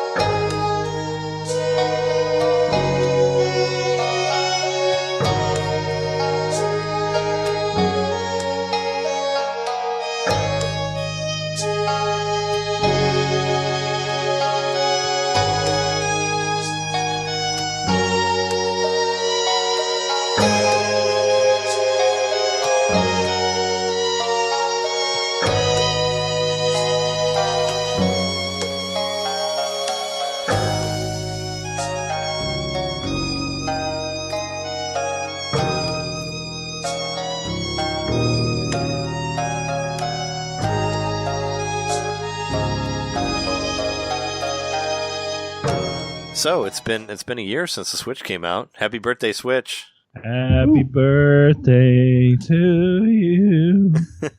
Happy didn't work. Have you sung to your Switch yet? Did you sing to it on Saturday? What did you guys do anything special on Saturday for your Switch's birthday? Did you take it out for dinner or anything? Or I bought it a cake with a little naked Game Boy Micro inside of it. Bought it a cake with a picture of that naked guy from Outlast on it from our from our show last week. No, the Switch has been out for a year. I was listening to our original episode that we did for the Switch. It was NintenDomain episode 59 was the one that we did after we got the Switch. It was our Switch birthday Zelda Day episode. And at that time, I think there was only 9 games that were out for the Switch, and 2 of them were Shovel Knight. Like 2 of them were like Shovel Knight and the Shovel Knight Treasure Trove Edition. Yeah. And since then, what is there? Like, I looked on Wikipedia and it says there's like 800 total, like across all regions, but there can't be that much less than that. Like, I'm talking about like digital games because, I mean, they release like 20 games a week for the Switch now, and it's amazing. Like, it's been a lot. When it came out, I had no idea that it was going to become this big of a thing, and I'm really happy that it is. And there's just so many things on there that I never expected. I mean, coming into it, I was kind of negative on the system at the start because right when it came off, there wasn't really any good games for it. But, you know, all those third-party games that I really wanted to be on there. Besides Legend of Zelda Breath of the Wild. You said there weren't that many good games for it, but Breath of the Wild. I was talking about third-party games. Oh, third-party, sorry. Yeah. No, say when it started, they didn't really have a whole lot of support from third parties. Yeah, Zelda was on there, but Zelda was on Wii U also.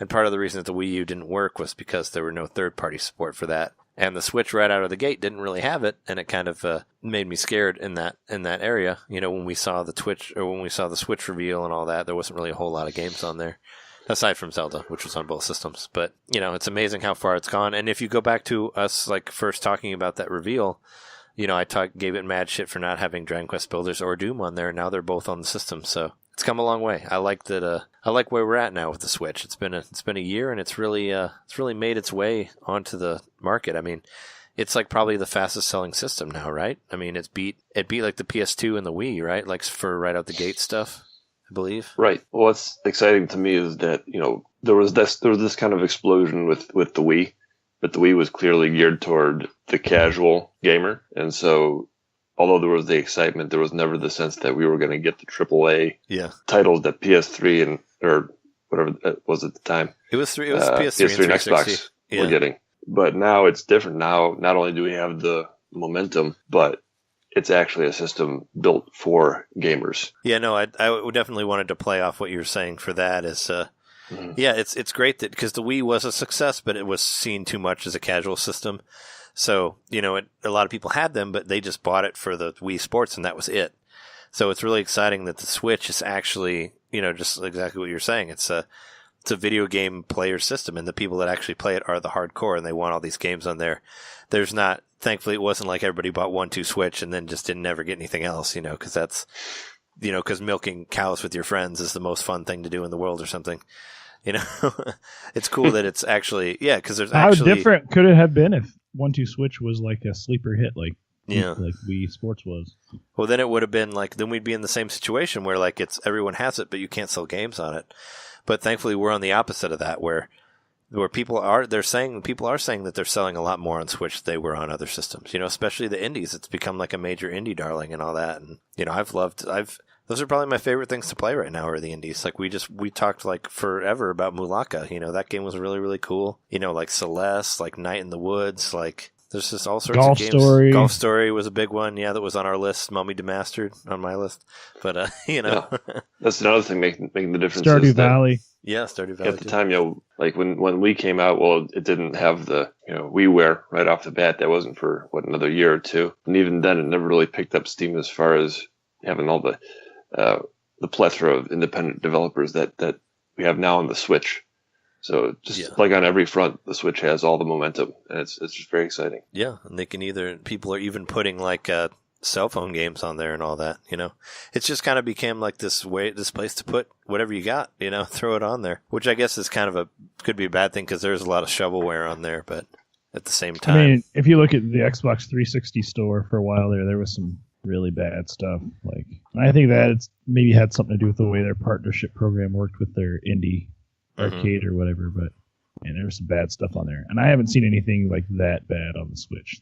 I'm sure there's bad stuff. Really? But... I mean, we get like 20 a week. There's, like, I was kind of looking through the stuff for this week, and all of it kind of looked like, it looked like iOS stuff. It's like none of it was really sparking my interest. But I mean, this is 1 week out of like the many weeks where I've been excited about stuff. Right. Like there was like that. I think what's that game?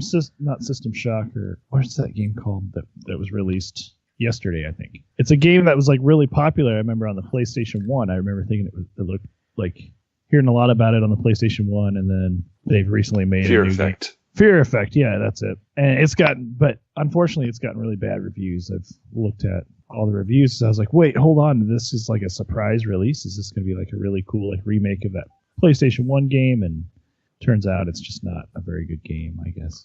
Which game? It's on Switch now? It's a Fear Effect.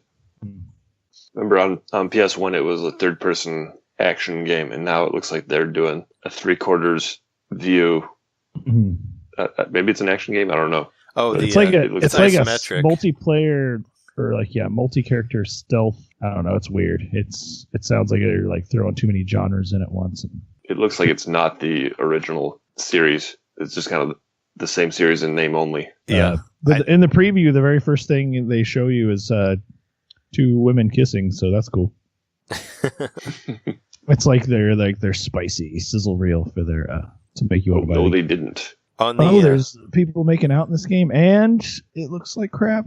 On the subject earlier of how many games are released on the Switch, I found a way. Like I just went to look at just all the games on the Switch eShop right now. There are 484 titles on there. I know some of those are repeats, but still, it's pretty awesome to be almost 500 titles on there since the very beginning when there was only like 9.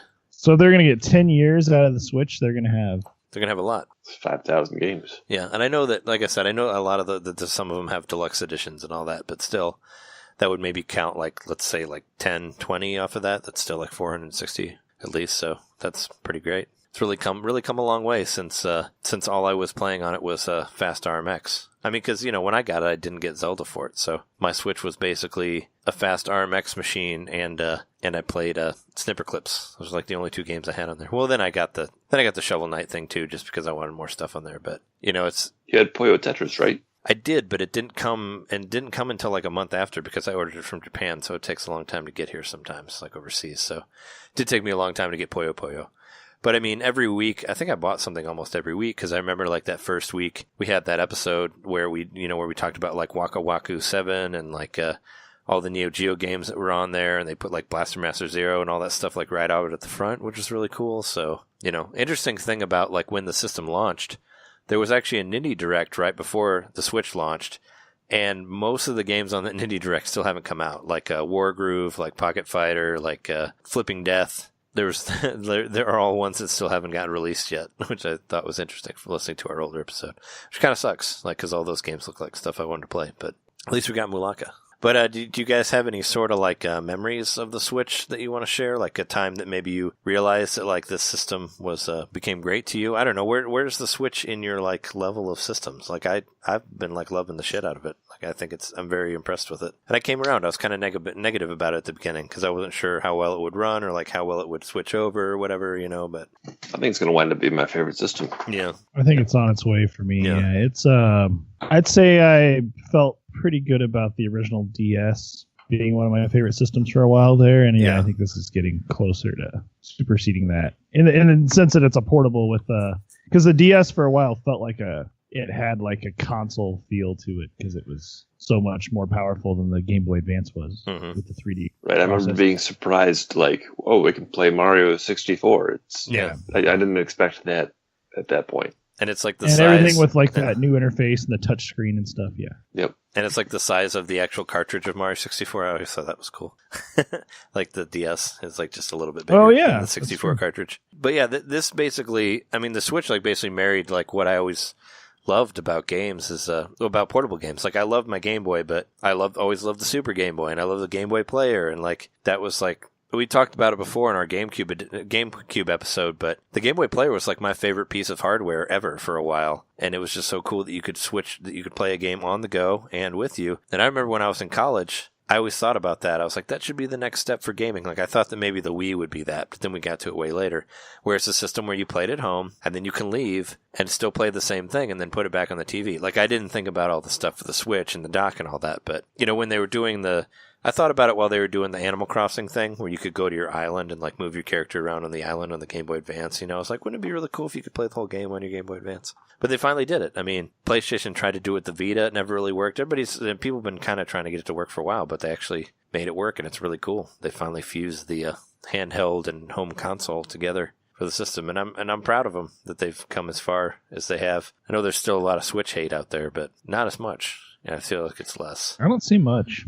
I don't see it like I've seen the Wii U hate. Yeah, people still give it shit for not being as powerful, or some people still say it's not as good as Vita, which is dumb. I don't know where you're getting that from, but But yeah, it's I don't know. It's I wish I knew the exact moment when I decided that I liked the Switch a lot. And maybe it was around the time of like when Splatoon came out, or like some of the bigger releases where I just started playing it all the time, because when it came out, I played the Wii U because I had Zelda for that. But in the long run, I kind of wish that I would have gotten for Switch, because then it would always be portable. That's definitely what wins the day, I think, for the most part, is that hands down in the end, it's a portable system. I think that's why a lot of people want to get it still. Well, I mean, I don't even have a TV, but I've been able to play Switch all this time, and that's great. Yeah, you even bought some people who are more mobile and, don't have like a big setup or whatever. You can feel like you do. You don't feel like you're missing out, or you're just playing your handheld. Yeah, they finally did what everybody wanted them to do, and they put the handheld and the console together instead of having to divide your time between one or the other. Because to be a Nintendo fan, you had to play the 3DS or the DS or the Game Boy and like the GameCube or the 64 or whatever. You had to play both of them, to get all the vast array of games. Now they're all in one. So. See, I don't even remember what year it was. It was a few years ago, at least, when I remember being a big deal that Nintendo merged their teams, their handheld, and their... Yeah, it was like a year or two before the Switch launched, I thought. Because everything way before, when that happened, I remember that was the speculation, that's the path they're going in. It was right. That's what happened. And so for me personally, I'd have to say the same thing. Like, I don't know if I was going to say my specific memory, I guess it would be my trip to Portland, because I didn't have to stop playing games that whole time. Like, I just got to keep playing the Switch games I was playing already, which I was cracking out on Stardew Valley at the time. Yeah. But, man, it was great that not only, like, so I get in a cab to leave my house. If I had wanted to, I could have played Switch in the cab. I didn't. But and then while I'm waiting on my train to show up to take me up to Chicago, I play it in the train station. I get on the train. I play it on the train. I get to keep playing it, and then I'm waiting on my airplane, and then I get on my airplane. I play it in the sky, and then So like there was never a point where I had to stop playing the games that I was like into at the time, and the rest of my life got to keep happening around my video games. I really liked that. And that's when I was like, man, this is a great system. Yeah, this is better than any portable I ever had, because like when I get home, I'm putting this back on the TV. Yeah, you can bring it with you. Like anything you're into, you'll be like, oh man, I really like this, but I wish I could play it on the go. Now you can, And another funny thing about Stardew Valley, like that episode 59 that I was listening to, you talk a lot about how excited you are to play that game, because it wasn't quite out yet, but it was in that indie thing. And then that ended up becoming like one of your favorite games. Like you put so much time into it. And it's just kind of it's fun to listen Still to. Still second only to Zelda in time I've spent on a game on the Wii. Yeah. Or on the Switch. Which thankfully, people were thinking there was a bug that it was going to reset it 1 year, but thankfully it didn't. The time for your gameplay and all that. Oh, right. But and we're still waiting on that 2-player functionality in Stardew Valley, so I may end up going back to that at some point. Yeah, we talk about that in that episode too. It's kind of funny. We try to figure out like how it would have worked, and we speculate that like maybe you're in a family and your siblings, or like if you're married and that's why you do it. Like it's funny. Like you should listen to it again. Everyone, let's go listen to 59. It's a great episode. But yeah, it's I don't know. We've come so far. We all own those fucking Tyrones now. So I mean that would have never happened if there wasn't a Switch. Yep. The Try one. I like to call it. I use it Tyrone for a lot of things. Like in fact, I'm using it right now. It's what's holding my webcam. Oh yeah. Me too. I'm using my iPad. I'm holding it with using it to hold my iPad. Yep. I've used it to take silly pictures of myself. Like today, I used it to take a picture of myself face down on the floor. Yeah. Just because I wanted to. So I was texting my friend, and I like mounted it to the door frame and had my camera like perfectly positioned to like. So I love that thing. It's I found multiple uses for it. Mine's on my exercise bike now, and I just basically just watch My Hero Academia on it while I ride the bike. So that's basically my purpose. Is that on Hulu? Yeah, it's on Hulu. It's on everything. I think it's on Netflix also. But the only thing you can watch on the Switch. Yeah, but I watch it on the Switch while I'm riding the bike. I watch episodes of My Hero Academia. But yeah, that's what I've been using mine for, because I kind of don't use it a whole lot in bed, I guess. You should play a speed racer game, because like that's the SNES exercise bike, and like a speed racer game that you played while you were on the bike. I could play fast. I could play Fast RMX on that, I guess. Yeah. I could just split the Joy-Cons and play, or if I could play something with a motion control, because I move the arm things back and forth while you just I'm built cows on 1-2 Switch. Yeah, that game's still not still not low enough owned to buy by you or me or John. I don't think I'm ever going to buy that game. Actually, if I find it for less than $10, I'll buy it. I might get it if I found it less than 20. I might get it for like 14 or something. Less than 15, maybe. I don't know. I'm going with 10. Yeah, I'm saying less than 10. 10 is too much. Is there $9.99 maybe? Is there any sort of game genre do you think that's missing on the Switch? I feel like they've hit most of them. I mean, we have first person shooters. Arena game. What? Multiplayer arena game. Yeah, I mean, I guess there's no PUBG thing yet, but I feel like people are probably wanting to get that going. But we got I guess there could be more like first person shooter games on there. There's not much for that. Yeah, I mean, there's not that many sports games, are there? Yeah, no. There's no football game. Yeah. Yeah, there's no American football. No basketball. Well, there's NBA, not the street whatever playgrounds. Well, I don't think there's a hockey game, is there? There's street, there's playgrounds, and there's the 2K, the NBA 2K game. There's that one, yeah. So there's 3 basketball games. But as far as hockey, I don't know. I haven't really looked, but I would guess no. I guess I guess sports could be more expanded upon. But on that first year, which is funny because that's the shovelware on so many other right. You look at people collecting whole libraries of systems. They've got half the collection is just sports games. Well, yeah, when you go to used places, that's where the 5 and less are, right? Or all the Maddens or whatever. You can buy them for really cheap. But I was because I remember that first year, everybody talked about 2017 being so great because we got Zelda, we got Metroid, we got Splatoon.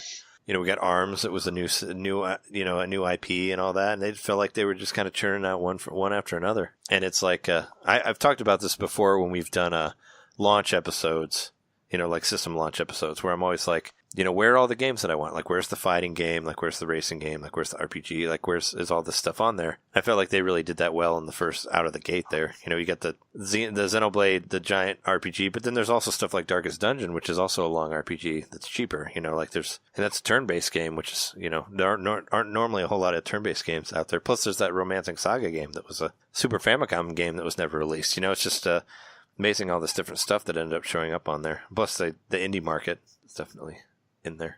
But definitely sports stuff I guess could be more on there and more online. Which is weird to say that because yeah. Well, I've never cared about sports games, and I'm just it's weird that there's not a football game. I had to think about it twice before I said it because exactly it's well, I don't think there's relatively none on there. Yeah, I mean Nintendo hasn't really gotten a whole lot of sports support since Wii, I guess.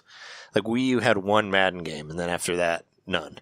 That was the first Nintendo system that had no Madden. Well, there was that dog football game, so I mean, that kind of dog football stole the whole market. What was that on that? What was that Wii on Play? Wii, there was a dog football game. I don't remember that. Yeah, you had to throw the football to the dog, and it was dog football. I know there was Wii Sports Resort. There was I believe you. Well, in Wii Sports Resort, there was a game where you could throw a frisbee to a dog and it would bring it to you. I'm looking it up. I'm looking it up. It's like Imagine Party Babies or something. That's another one of those excellent games. How long do you guys think the Switch will last? I mean, I think it's going to be iterated 10 years. 3DS. I think they were going to try to do a 10-year. I think 10 years because they're going to release different versions. It's Jerry Rice and Nidus? Nidus's dog football. Is that Jerry Rice's dog? That's his dog. It was his dog. It's probably dead by now. Wow, it's really called Dog Football. I didn't even know there was a real game called Dog Football. I can't wait till that game gets ported to Switch. No, I'm kidding. Man tackles dog. I see the newspaper headline right now. What do you think? What do you think is one of the? I asked you how long it would be. Yeah, I would guess probably 10 years. Yeah, they'll probably do a new Switch or a Switch XL or something, or a Switch Mini or something like that. I'm sure in the future, but as of right now, I think it's going to take a while for them to do a new hardware version of it. But I mean, are they going to ever release a full-size console again? No. Like, I think it's shrunken to it don't get bigger. Yeah. Yeah. I mean, you never know. Nintendo has weird ideas. They might have a different idea. The Wii U was bigger than the Wii. By the time the Wii U came out, the system itself was a little bit. Sure. But it usually don't get bigger. And, like, why would it? Like, everything's getting smaller. All the technology is getting so small that it's going to be a handheld from now on, right? So it may not be the Switch as we know it, but it'll be a handheld console from here on out, I think. Do you think that we'll get something similar to, like, the new 3DS, where they'll come out with a new Switch that only plays specific games with that? Because I feel like it didn't really work that well for the new 3DS. In 5 years or so. You don't think they'll just do a Switch 2 instead? Because it seems Super like Switch. They got to go back to the Super. Like, people put their lid over that. That'd be cool. But it seems like I don't know. I felt like the new 3DS thing didn't really work that well for them. Whereas like a couple games you could only play on that. You know, I don't know. It always. I mean, there was only a couple. Yeah, it was like Binding of Isaac and Xenoblade Chronicles 1, and the Super Nintendo games. Was Hyrule Warriors? You could still play it. It just was like unplayable. It just didn't work. Yeah, on the other one, there were only a couple. I mean, well, there was all the Virtual Console, the Pixel Perfect Super Nintendo stuff was only worked on the new 3DS. So I don't know. I was waving at your cat. He was looking right at me. So I mean, what else is there to say about the Switch? I mean, I feel like I had more ideas. We're not. I guess that I didn't discuss a specific memory, but I guess I did. No, you did. You gave one. It was. It worked. It worked perfectly for because we went to that convention and we had to sit in the fake airplane seats. Or we didn't sit in them. But, yeah. It did everything that it promised. And Karen, Karen was kind of a joke at the beginning, and now she's cool. And I feel pretty good that I've used Jeremy got liked in all by the her situations other than the rooftop party. I haven't taken it to a party yet. Yeah. Oh, yeah, I haven't been to a rooftop party I haven't even been to one since the Switch came out, so, I wouldn't have had the chance to bring it, but, I've been that guy before where I brought the Switch to a party. I didn't actually use it, but I did bring the Switch to the party, just because I like the idea of what Karen was doing with just bringing it everywhere. I was like, I'll just bring it to a party. Maybe I'll be able to play it. I brought it to a couple parties, but we never got around to playing it. But I played it. But it wasn't like, hey, let's do this, do handheld gaming. I know you did stuff at work, Jeremy. I did it at work too, like where you would bring it in and like be like, hey, do you want to play? And you guys would play like 2-player, with the Joy-Cons and all that. You guys did that, right? I know Jeremy said he did at the restaurant. I did that with somebody else's Switch at my work. They had it, and we're playing Super Mario Odyssey, and we tried out the 2-player mode on that. Because I brought it to when I worked at Enjoy, I brought it there. And we played Puyo Puyo Pop, and we played a little bit of like Street Fighter on there, like portable. I did it at the Owl too. Like I brought it in, and we played ARMS like after work with the with the whole like Joy-Con detachment and all that. Super rad. I'm still super protective of my Switch because of the amount of time I put into the games on it, especially now. Like that's more valuable than the console itself. Yeah. To me. Were there any games that like really surprised you that they came out that you were like, I can't believe that came to Switch? I mean, well, I guess one to definitely say is like Doom, because that was like a current generation game, and a lot of people didn't believe that it would be able to work on the Switch, and then it did, yeah. So that was a big surprise, but that's a game that I really like, and I was really happy that it went on there. I'll say one surprise moment that I had with Switch came from the pinball game, of all things, from Pinball FX 3. One, I thought it was really cool that you could turn the system, portrait mode, and actually play like a full-size pinball table in portrait mode. And then the other thing was that game proved to me the worthiness of HD Rumble, because I actually felt like when I was holding the controller, I felt it was not just the controller shaking. I felt like a little ball was going from this point of the controller to that point of the controller, and that's something that, again, nobody asked for HD Rumble, but Nintendo gave it, and what a surprise. It works, and there it is. What a perfect application for it in that game. Yeah, it definitely makes you, makes you really feel a lot more games, especially stuff like Mario Kart 8 or Golf Story, where it actually like makes a noise by the rumbling. I always thought that was crazy. I remember I didn't believe it. Like Jeremy told me that at Mario Kart, like you actually can hear the coins, get the coins like with the sound not even on. And Golf Story does the same thing. Like if you hit the ball out of bounds, it goes like not. It's crazy. Like not even. If you with hit the water, it kind of makes like a splashy. Yeah, but it does it with no speaker. Like if you ever turn it down, it does that. I'm like, wow, that's amazing. That's such a crazy HD Rumble thing that I had never expected. Plus, I never even expected like Labo and weird shit like that. But it is Nintendo. You should expect weird shit, right? Which we still haven't gotten to put our hands on. But yeah, it's like maybe we'll see some of that. Maybe we'll see some Labo in the Direct. Who knows? maybe. Yeah. But I mean, I think at this point, it's probably like the sky's the limit for Nintendo. I guess as far as like, as long as it doesn't involve like a super heavy graphical game, because there's some stuff it can't really do. Even though I didn't mention in the news, but I did hear that Capcom was talking to the Panic Button guys to see if they could make Monster Hunter World work in any way on there. I don't know if that's real or not, or if that was a rumor, but I did see it online at one point, so who knows. But yeah, I'm really proud of Nintendo's little system. It can really, really do a lot. And it's cool. It's a nice, it's basically it was the improved version of Wii U, which I didn't have a whole lot of faith in at first, but I should have realized just how, I wasn't sure if it could get to that greatness that I wanted to get to, but it did. When we think about it, we should never forget that it was like the last love letter from Iwata-san, right? Oh, yeah. There's a point at which he was apologizing for things to his fans, and like the Switch was one of the last things he revealed, in his time at Nintendo. I guess did he reveal it as the Switch? I can't remember. I thought he died before the Switch was revealed. Yeah, like I think he said that they were working on the NX, but I don't think he ever was. I don't think he was alive when they actually gave a name for it.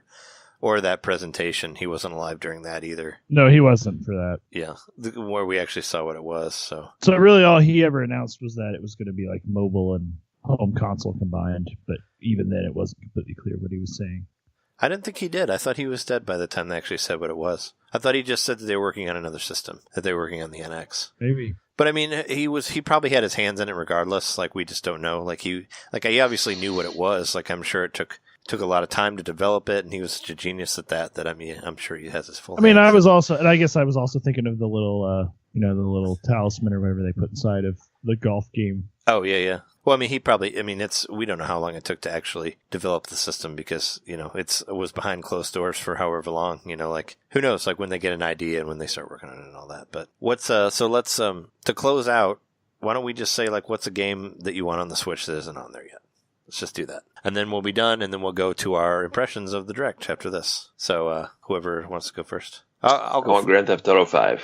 You want Grand Theft Auto 5? That's what you want on the Switch that isn't there? Mm-hmm. What about, let's do first party and third party. How about that? What about first party? First party. We got to think about that. I'd like to see Mario Maker. Okay, good one. My first party is WarioWare.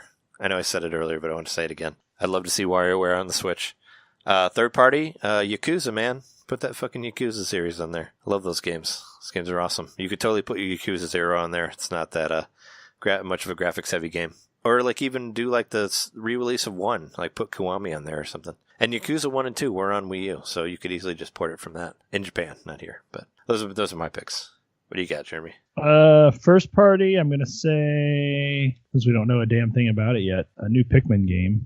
Oh, yeah, there's still Pikmin 4 out there somewhere, right? Supposedly. Yeah. And third party, I'll say, bring that fucking retro or the Rare Replay game to Switch, man. I want it. I don't want to have to buy an Xbox One just to get that game. Oh, don't do that. But I want that game. I've wanted that game since I first heard about it. And yeah, I want it too, but I don't want an Xbox One. So bring it to the Switch, please. Yeah, that'd be great if they could find out a way to do it. Please, company that hates Nintendo. That's Rare. owned by Microsoft. Yeah. Please bring it to the Switch. Yeah. All right. Well, that's been our reflecting on the Switch anniversary. We're not going to sign off because we're going to warp to the future after this and tell you what we thought about the Direct. So let's do that right now. Doodly-doo.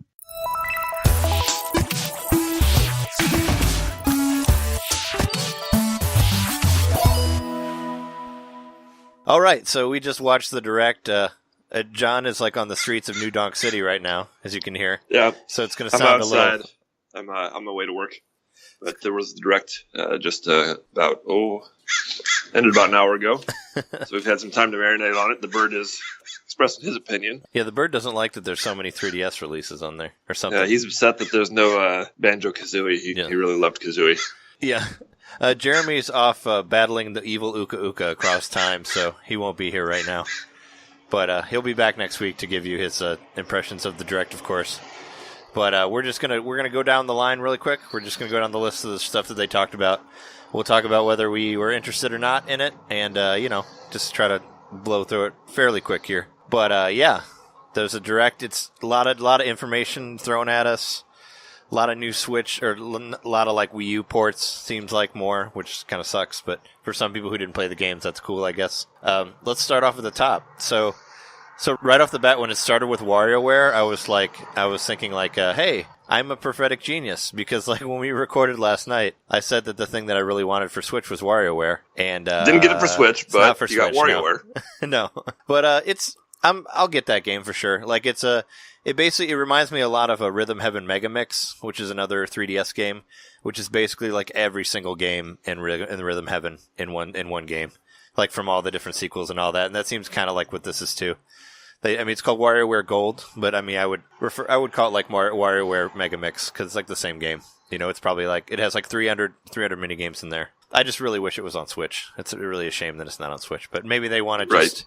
I don't know. I don't really understand their ideas with 3DS, because I'm pretty sure I thought I had read an interview somewhere saying that they were done developing main titles on 3DS, and now we have main titles going through next year for this first part of this direct. So I'm like kind of puzzled. But I mean, then again, well, so maybe this is all right. These titles were probably being worked on, at least a year ago when the Switch was still not a sure thing. So maybe this is the last wave of big 3DS games. Yeah, I thought I don't know. I was under the impression that like Ultra Sun and Moon was probably going to be the last big Nintendo 3DS thing, But no. Well, I mean, the thing that caught me off guard was the was the Luigi Mansion thing.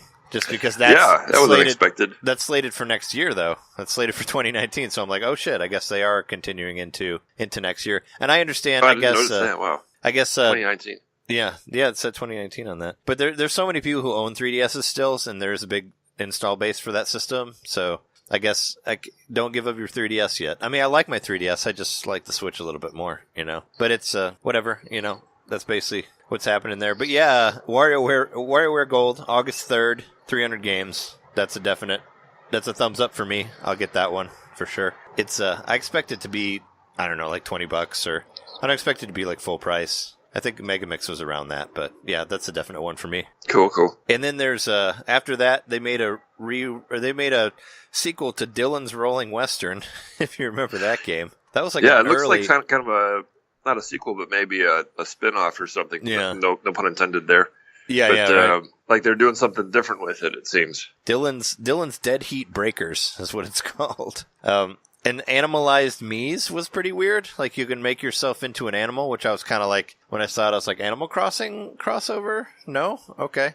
Because they kind of sound like they kind of speak Animalese, like in Animal Crossing. It's kind of a weird, bizarre game. I'm probably not going to get that one, but there is a demo coming out in May, so like 2 weeks before the game comes out, so I guess I could try it for free. But that was kind of a weird, bizarre, like, out of nowhere thing that's like, I never expected that to happen. Yeah, Dylan's back. Yeah, Dylan's Dead Heat Breakers. I think there might have been two. I actually have the first one. I have Dylan's Western, but I think there was a sequel to that too. But I don't know. I think I got it on sale somewhere. Whatever. But yeah, that's on there. And then the big reveal of Luigi's. Or no, actually the third one was the third thing in the 3DS was Mario and Luigi's Bowser's Inside Story, which they're remaking that game, which that's considered the best of the Mario and Luigi games. So that's cool, I guess. I have the DS. I've got the game. I never finished it, so maybe I will. But it kind of inspired me to dig out the DS and finish that game. Well, I hope it inspired you to buy a 3DS, because you don't have one, and there's so many good games on it. True. But I have that on DS. I bought it when it came out. I played through most of it, but I think I ended up selling it. Actually, I might have given it away to one of my nieces for Christmas, but I never finished it. But it's considered the best of all the Mario and Luigi games, so that's pretty cool. They're doing a remake of that. There's going to be some sort of Bowser Jr. extra story on there as well. That's all brand new. So, and that's actually what's coming out in 2019 is the Bowser's Inside Story. I was wrong about the Luigi's Mansion. Luigi's Mansion will actually be out this year. But still, that's games that they have, Nintendo licensed games that are planned into next year. So it's pretty crazy. That one's I'm not sure on that one. I'm not sure if I'll get that one or not. Like I said, I already have it, but if it's a dull time in 2019, maybe. If I'm still playing the 3DS in 2019, man, I don't know. We'll see. But one game that I'm super excited about that's coming out for 3DS this month in a couple weeks, actually, Detective Pikachu. They showed some more of that game. Which game? Detective Pikachu. Detective Pikachu, that's right. Yeah, that's a game that I think I'll get. It's like super quirky, but still Pokemon. Pikachu's, he's a grumpy old man. walking around. Still wish that Danny DeVito would have ended up playing him in the movie, but whatever. It looks fun. Should have been Danny DeVito. Yeah, it looks fun. There's a part where he's like, I'll do my quick attack, and he runs like really slowly, and he like runs out of breath, and I'm like, I'm kind of into this old grouchy Pikachu from this game. It's so strange. I wonder what was the origin of that. Who thought in Nintendo he should be like an old grouchy detective? Yeah, right. I don't know. Like it's too weird for me to pass up, I think. It's like one of those games that's just like so out there that's kind of like I think I might have to get that. And it's coming out this Not only that, but then they made a movie of it. Like they're making a movie of it too, so they definitely got I mean, they have a lot of faith in it. You know, they think that it's going to do well here. So, and any sort of Pokemon spin-off with full voice acting and all that, I don't know. It looks great. Like from what I saw of it, I thought it looked really cool. It comes out. It'll be fun. Comes out 2 weeks from tomorrow on the 23rd. So that'll be. I'll probably end up getting that first day. It's really, it really hammered in like how cool it is. You can pre-purchase it now on the eShop. You can buy it early. They showed the giant Pikachu amiibo. I don't think I'll get that. The Detective Pikachu one that's like 3 sizes bigger than the other amiibo, but that was on there. Last thing of 3DS, which was the one that was kind of a major surprise. We already touched on it, but Luigi's Mansion remake on 3DS. I was kind of like, what? That one kind of like caught me off guard. I hope sure. Like, when did Luigi's Mansion 2 come out? Dark Moon? That had to have been like 4 years ago. Oh, yeah, I think it was a while ago. 4, yeah. I would have thought that they would have put that out, like, if they were going to do it, they would have done it just before. Yeah.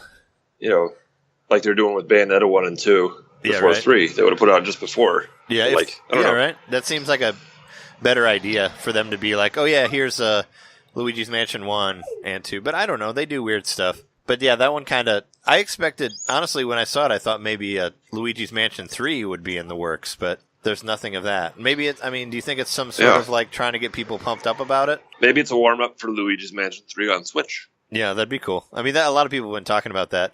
But it also kind of like puts the nail in the coffin of the GameCube Virtual Console rumors, I think. Because you think so? It's a GameCube remake there. I think they just don't care, and it probably won't happen. I don't know. But yeah, that's coming out this year.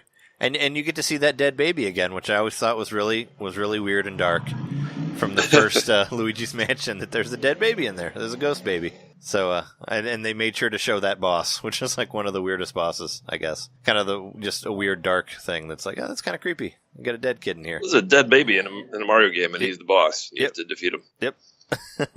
I guess there's some sort of boss rush mode in there. I hope they put something in there to extend the game, because that game's not a long game. Like that's a 10-hour game, maybe. I'd say 5, maybe. Like we beat it in like a day. Jeremy and I did when it came out, and it was. We always called it like Luigi's Crawl Space because it's really short. It's a really short game. It's a fun game, but it's a really short game. That's why I like Dark Moon, because Dark Moon had like 4 mansions in it, instead of just 1. So it made it like way longer. So hopefully they add something in there more than boss rush mode, because I don't know if I'm gonna pay like $40 for a game I already have on GameCube and another game that's not very long. That's I don't know. So that one's kind of I'm not sure on that one, but Detective Pikachu and WarioWare Gold are definites for me. So let's switch over to the Switch stuff. There's a lot of snapping in the thing. Which, by the way, if you guys haven't seen it, I did a live stream of it. You can watch it on YouTube if you want to see me react to it and all that shit. I have it up there on our YouTube site. First off, I'm sure this is the one you were the most excited about. More Kirby Star Allies stuff. Oh yes, definitely, absolutely. I'm still undecided. Fine, Kirby. Yeah. Sure. I'm still undecided on that game. I might get it if I'm really bored next week or something. I don't know. But it's just there's some characters from original Kirby games that are announced for it now that you can play with. King Day Day's on there, Meta Knight, Marks, Waddle Dee, Rich, Coney, like a bunch of other people that I don't know. Like some from the Super Nintendo games, some from Kirby 2. They showed all the games they were from. But apparently there's going to be some DLC stuff coming up, I guess, where you get more characters to play with and all that. So. Though I've always liked that there was just a hamster named Rick. Yeah. I liked that. Yeah. Well, he's in Rick there. the hamster, sure. Yeah, cool. So yeah, they said that there's going to be like a DLC, like a free update on the week after the Friday that it releases. So, you have that, I guess, to look forward to. They're going to try to extend it with some more DLC stuff for free. Nothing huge, but more cute Kirby stuff. But then after that was Okami HD. Was that one really? A lot of people were talking about that. Yeah, a lot of people were wondering. Well, a lot of people were wondering why Okami HD didn't come to Switch, because Capcom being Capcom, I guess they were a little reluctant to put stuff on the system, which doesn't make any sense. But now that they put out Resident Evil and Street Fighter, which I guess they both did really well, they're like, hey, what other shit do we have that we don't have to do anything to putting over? And they're like, oh yeah, how about Okami HD? But it looks like it's going to have motion control like the Wii version, so that's cool. There's touch control on the screen. Yeah, there's also a touchscreen version if you want to play it handheld, so you can do it either. You do either or. So that's interesting. Pretty cool. I really like Okami. I played through it on Wii. I don't know if I'm going to play it again on the Switch, but it's cool that it's there. I don't see myself jumping back into it, but it is a very cool game, and anybody who hasn't played it should definitely play it. It's very pretty and, HD and all that stuff. I'd consider getting that one because I never got the original. Oh, yeah. It's cool. I mean, it's very much Zelda-inspired, except you're a wolf. I always thought it was so weird that game and Twilight Princess came out at the same time, and they both involve wolves as main characters. Yeah. And they, supposedly had no... there's no way they were developed at the same time. There's no way they could have ripped off the other one or something like that, but maybe there was some kind of wolf attack going on in Japan at the time we all didn't hear about. Yeah, maybe, right? I know that one of the guys from Zelda said that he had dreams of being a wolf, so maybe the Okami guy did too. I don't know. But that was a Clover, or that was Platinum. That was ex-Platinum stuff was Okami, before they got canned. So I hope that there's an IGN watermark on the front of that one also. Yeah. Because I have the Wii one that has the IGN watermark on it because I had no pictures of Okami to use, so they pulled them from the internet. Because it's HD, they'd have to have the new IGN watermark on it. Yeah, right. So yeah, that's a cool thing. Okami's a cool game. I don't know if I can buy it again, but if it might be cheap, if it's only $10, then maybe. There were no price for any of these yet announced, except for Kirby 60. We already know that. After that, this one's a definite buy for me. Sushi Striker, which was originally a 3DS game, and now it's a Switch game too. So I'm excited about that. Yes. The game where you, I guess you grab matching sushi and throw them at your friend. It looks like a crazy Japanese game. I'm totally into it. It comes out in June. It has online mode and all that, so you can play online. But I'm happy it's doing a dual release for 3DS and Switch, so that's cool. That one's a definite for me. I'll get that. That'll probably be a smaller game, so 100%. Yeah, it looks good. I've tried that game out. Yeah, it has like sushi, so. Yeah, me too. Yeah, it looks like a quirky Japanese, indie-ish game, so I'm down for that. After that, actually, my favorite part of the whole show, the Octopath Traveler release date. That's what I've been waiting for a long time, so I was really happy about that. They announced July 15th? July 13th. 13th. There's some other stuff coming out on that same day, too, and I'm like, fuck that game. All Octopath, nothing else. Because Captain Toad comes out on that day, too, and I'm like, sorry, Captain Toad, you're getting knocked down for Octopath. But no, that game looks awesome. It looks heavily inspired by Final Fantasy VI, which is one of the best RPGs of all time. They revealed a couple new characters on there. They talked about Tressa the Merchant and Alphen the Apothecary. Mm-hmm. And you can add some additional jobs to your characters while you're fighting and stuff. And it was cool. They said that they appreciate the feedback, and it's releasing on the 13th. And there's a giant crazy special edition that I really want to get, but it's probably $100, so I might not get it. But there's it's got a pop-up book. Yeah, cool. It's got a pop-up diorama thing in there. You get a coin that's based on the currency from the game. You get an art book and a CD selection. Soundtrack CD. Yeah, I always wondered now, why do they include CDs anymore? Why don't they just do download codes? I wish they would. Most people. I wish they would include records, because the game music on records is big now. I'm surprised Nintendo hasn't jumped on that. There's a lot of Nintendo soundtracks I would love to have on vinyl, but they're just not there yet. It's weird, even that. Yeah, as long as that's weird. As long as you're going to do a physical release, why not do something that people are kind of passionate about, the vinyl versus CD nobody cares about. Yeah, and you can just do a download code anyway. Yeah, you could. Nintendo's still rocking the CDs. It's not like they've ever stayed on a media for too long that nobody else wants. Like cartridges. Oh wait, they're still using cartridges. Nintendo's all about being pig-headed about that and stuff. Even though this is a Square release technically, but it is an exclusive. I don't know. But yeah, it would be cooler if it was a record. Xenoblade did the same thing. Both of them, Xenoblade X and Xenoblade 2, both had CDs that came with the special editions. But the pop-up book's really cool. And there's a map too. I don't know. But it'd be cool if it was a record. But whatever, regardless, the game has a release date. It's not that far away. I'm super excited about it. It's probably my most anticipated game of this year, I guess. Right. so far. Like, I think it looks awesome. Like, it looks like it's that 3D, what they call it, 3D 2D or 3D sprites or whatever. HD really 2D. Cool. HD 2D, yeah, that's what they called it. I'm intrigued just by the visuals. I'm not into turn-based RPGs so much, but yeah, the visuals look really cool. Yeah, I'd be interested. Yeah, the game looks awesome. Like, I'm very excited about it because I love those games. So, like, next up was No More Heroes, the No More Heroes game. That kind of ended up being like what I thought it would be, which is basically a lot of mini games. Like, I thought it'd be basically kind of like a bunch of the games that you do in No More Heroes 2 to make money.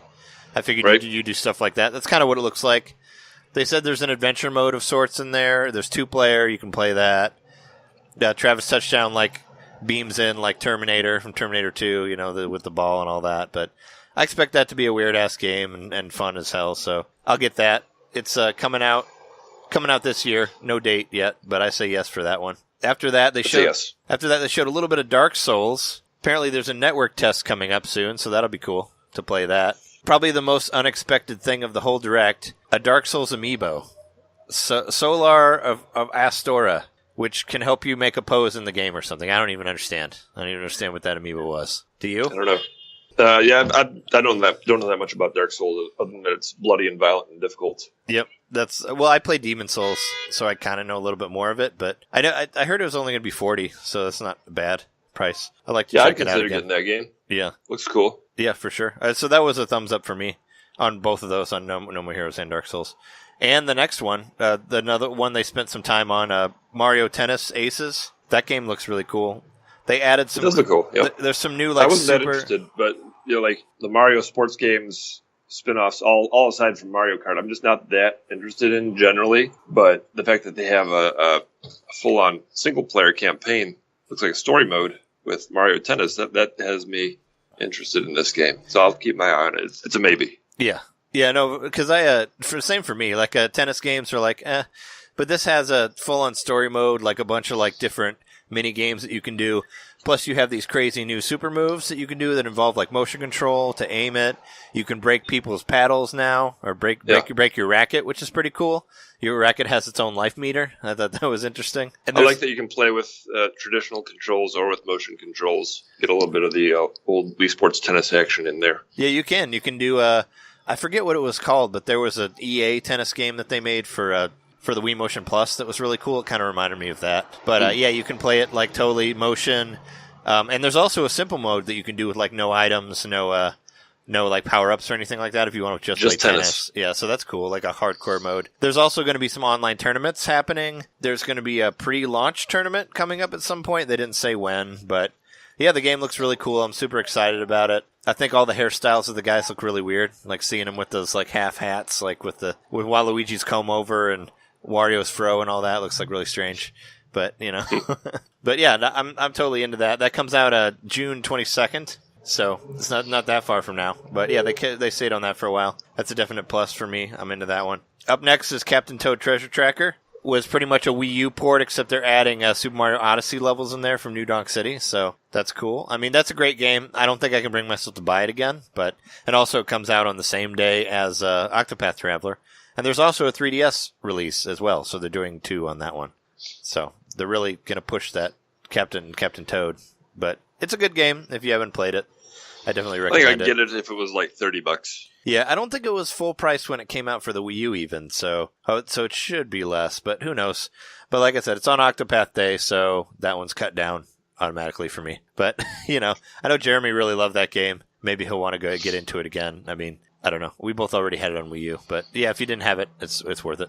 After that, you get a really small taste of Undertale, which is cool. That was one I kind of always expected would come to Switch eventually, and it finally did. I'm wondering if 8.4 did... I know that 8.4 did the Japanese translation for it on the PS4 one. I'm sure they did that one too. But yeah, there's no release date for that one. It just says coming eventually. It's a maybe for me.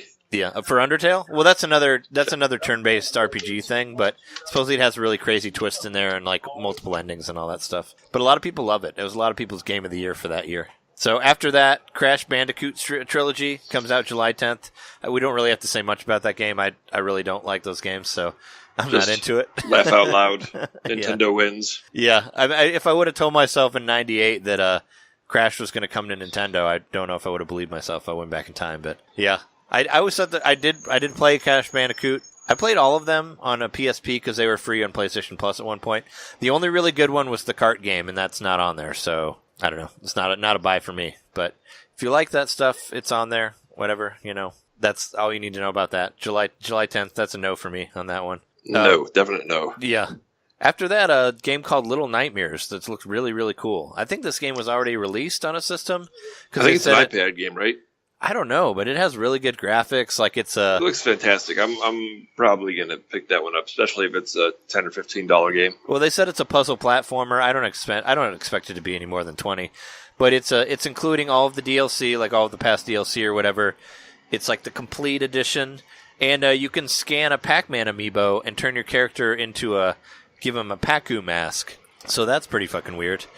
That's in there. That was kind of unexpected. Pac-Man can be in your nightmares. There you go. Yeah, Pacu mask. But it involves like lost souls and stuff. It's a puzzle platformer is what they call. The art style looks really, really cool. Yeah, that one's a definite purchase for me. And that comes out the day before my birthday. So I'm into that. It's a star on that one for me. That's the number one. Definite purchase. Another, like a lot of these announcements were ones that were rumored, so they weren't really that surprising to me.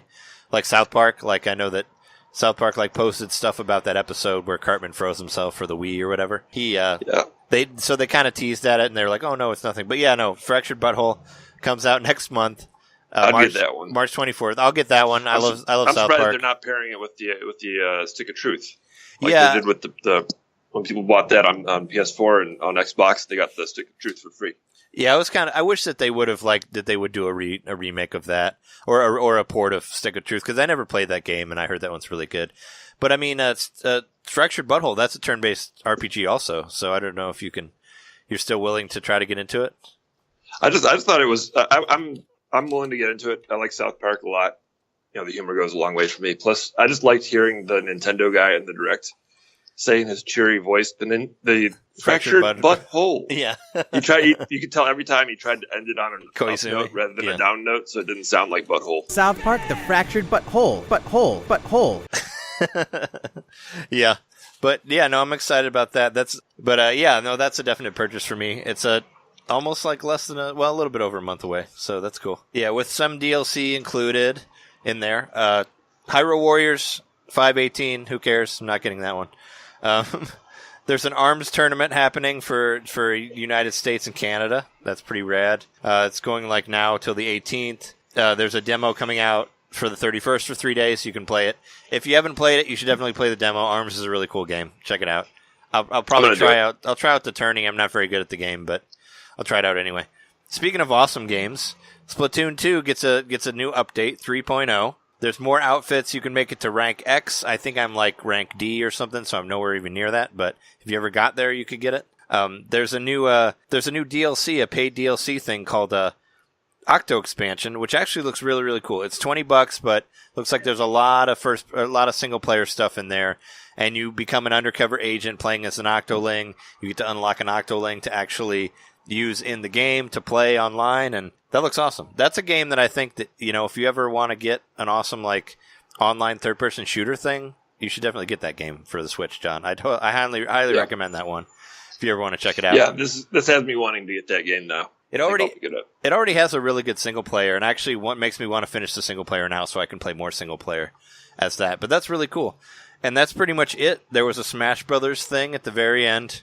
Nice little tag, which shows that the Splatoon guys are going to be in that as well. But yep, that's the Direct. Is there any final thoughts you want to say about this? I know we're kind of on a crunch, but go for it. Sure, yeah. I thought the Smash reveal at the end was perfect, just because there was already a lot devoted to Splatoon 2, and then they played me basically at the end. It was like the tease starts out as another Splatoon thing. I'm like, oh really? That's kind of overkill.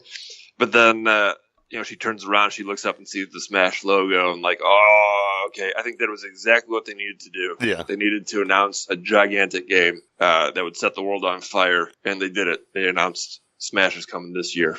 So just my one question is it the port or is it a brand new one? I think it's probably the port. It's been not a whole lot of time since the last one, but this one does have Smash Brothers, or does have the Splatoon people in it now, so that's confirmed as them as playable characters, so I'm excited to play as them. But yeah, it's probably going to be some sort of deluxe, like definitive edition, I think, of the Wii U ports, but Yeah, I think so too. Looks cool. I mean, yeah, that video was a very cool like misdirect where it's like, oh, more Splatoon stuff. Oh no, wait, no. But that'll be E3 for sure. They'll be showing that there. So, which I expected. We're pretty much getting things up till E3, and then there'll be more shit there. But yeah, good direct. I enjoyed it. A lot of cool stuff on there. Lots of ports, but a lot of stuff I want to play on the Switch. And yeah, and 3DS is still alive. Woohoo. Yep. Anyway, I'm happy with it. Yeah, they did a good job. This was a good direct. Oh, okay. But no OS announcement. That was a disappointment. I wanted to see that. Yeah, no operating system. I would have liked to see that too. No folders, but maybe someday. I mean, you really should update your operating system, guys. Come on. Some of us E3. have way too many games. 3.3. Yeah, I figured that one might just sneak in out of nowhere. He'll just be like, here you go. Anyway, that's our stuff for the direct. We're gonna sign out real quick. We're your hosts. I'm Trey Johnson. John Knitter. You can catch us at NintenDomainPodcast.com. I have a Twitter at Ninten_domain. YouTube.com/FINGMATER, Fingmater. That's our main YouTube channel. You can watch me do the stream there and my reactions and all that fun stuff. Thanks for listening to us. Make sure and download us and like us and rate us and all that shit on iTunes. And, tune in next week for some Kirby shit and all that. Anyway, thanks for listening. See you later. Later.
Okay. Oh, there's a fucking bird. Sorry. Throw a rock at that bird or something. Fractured but whole.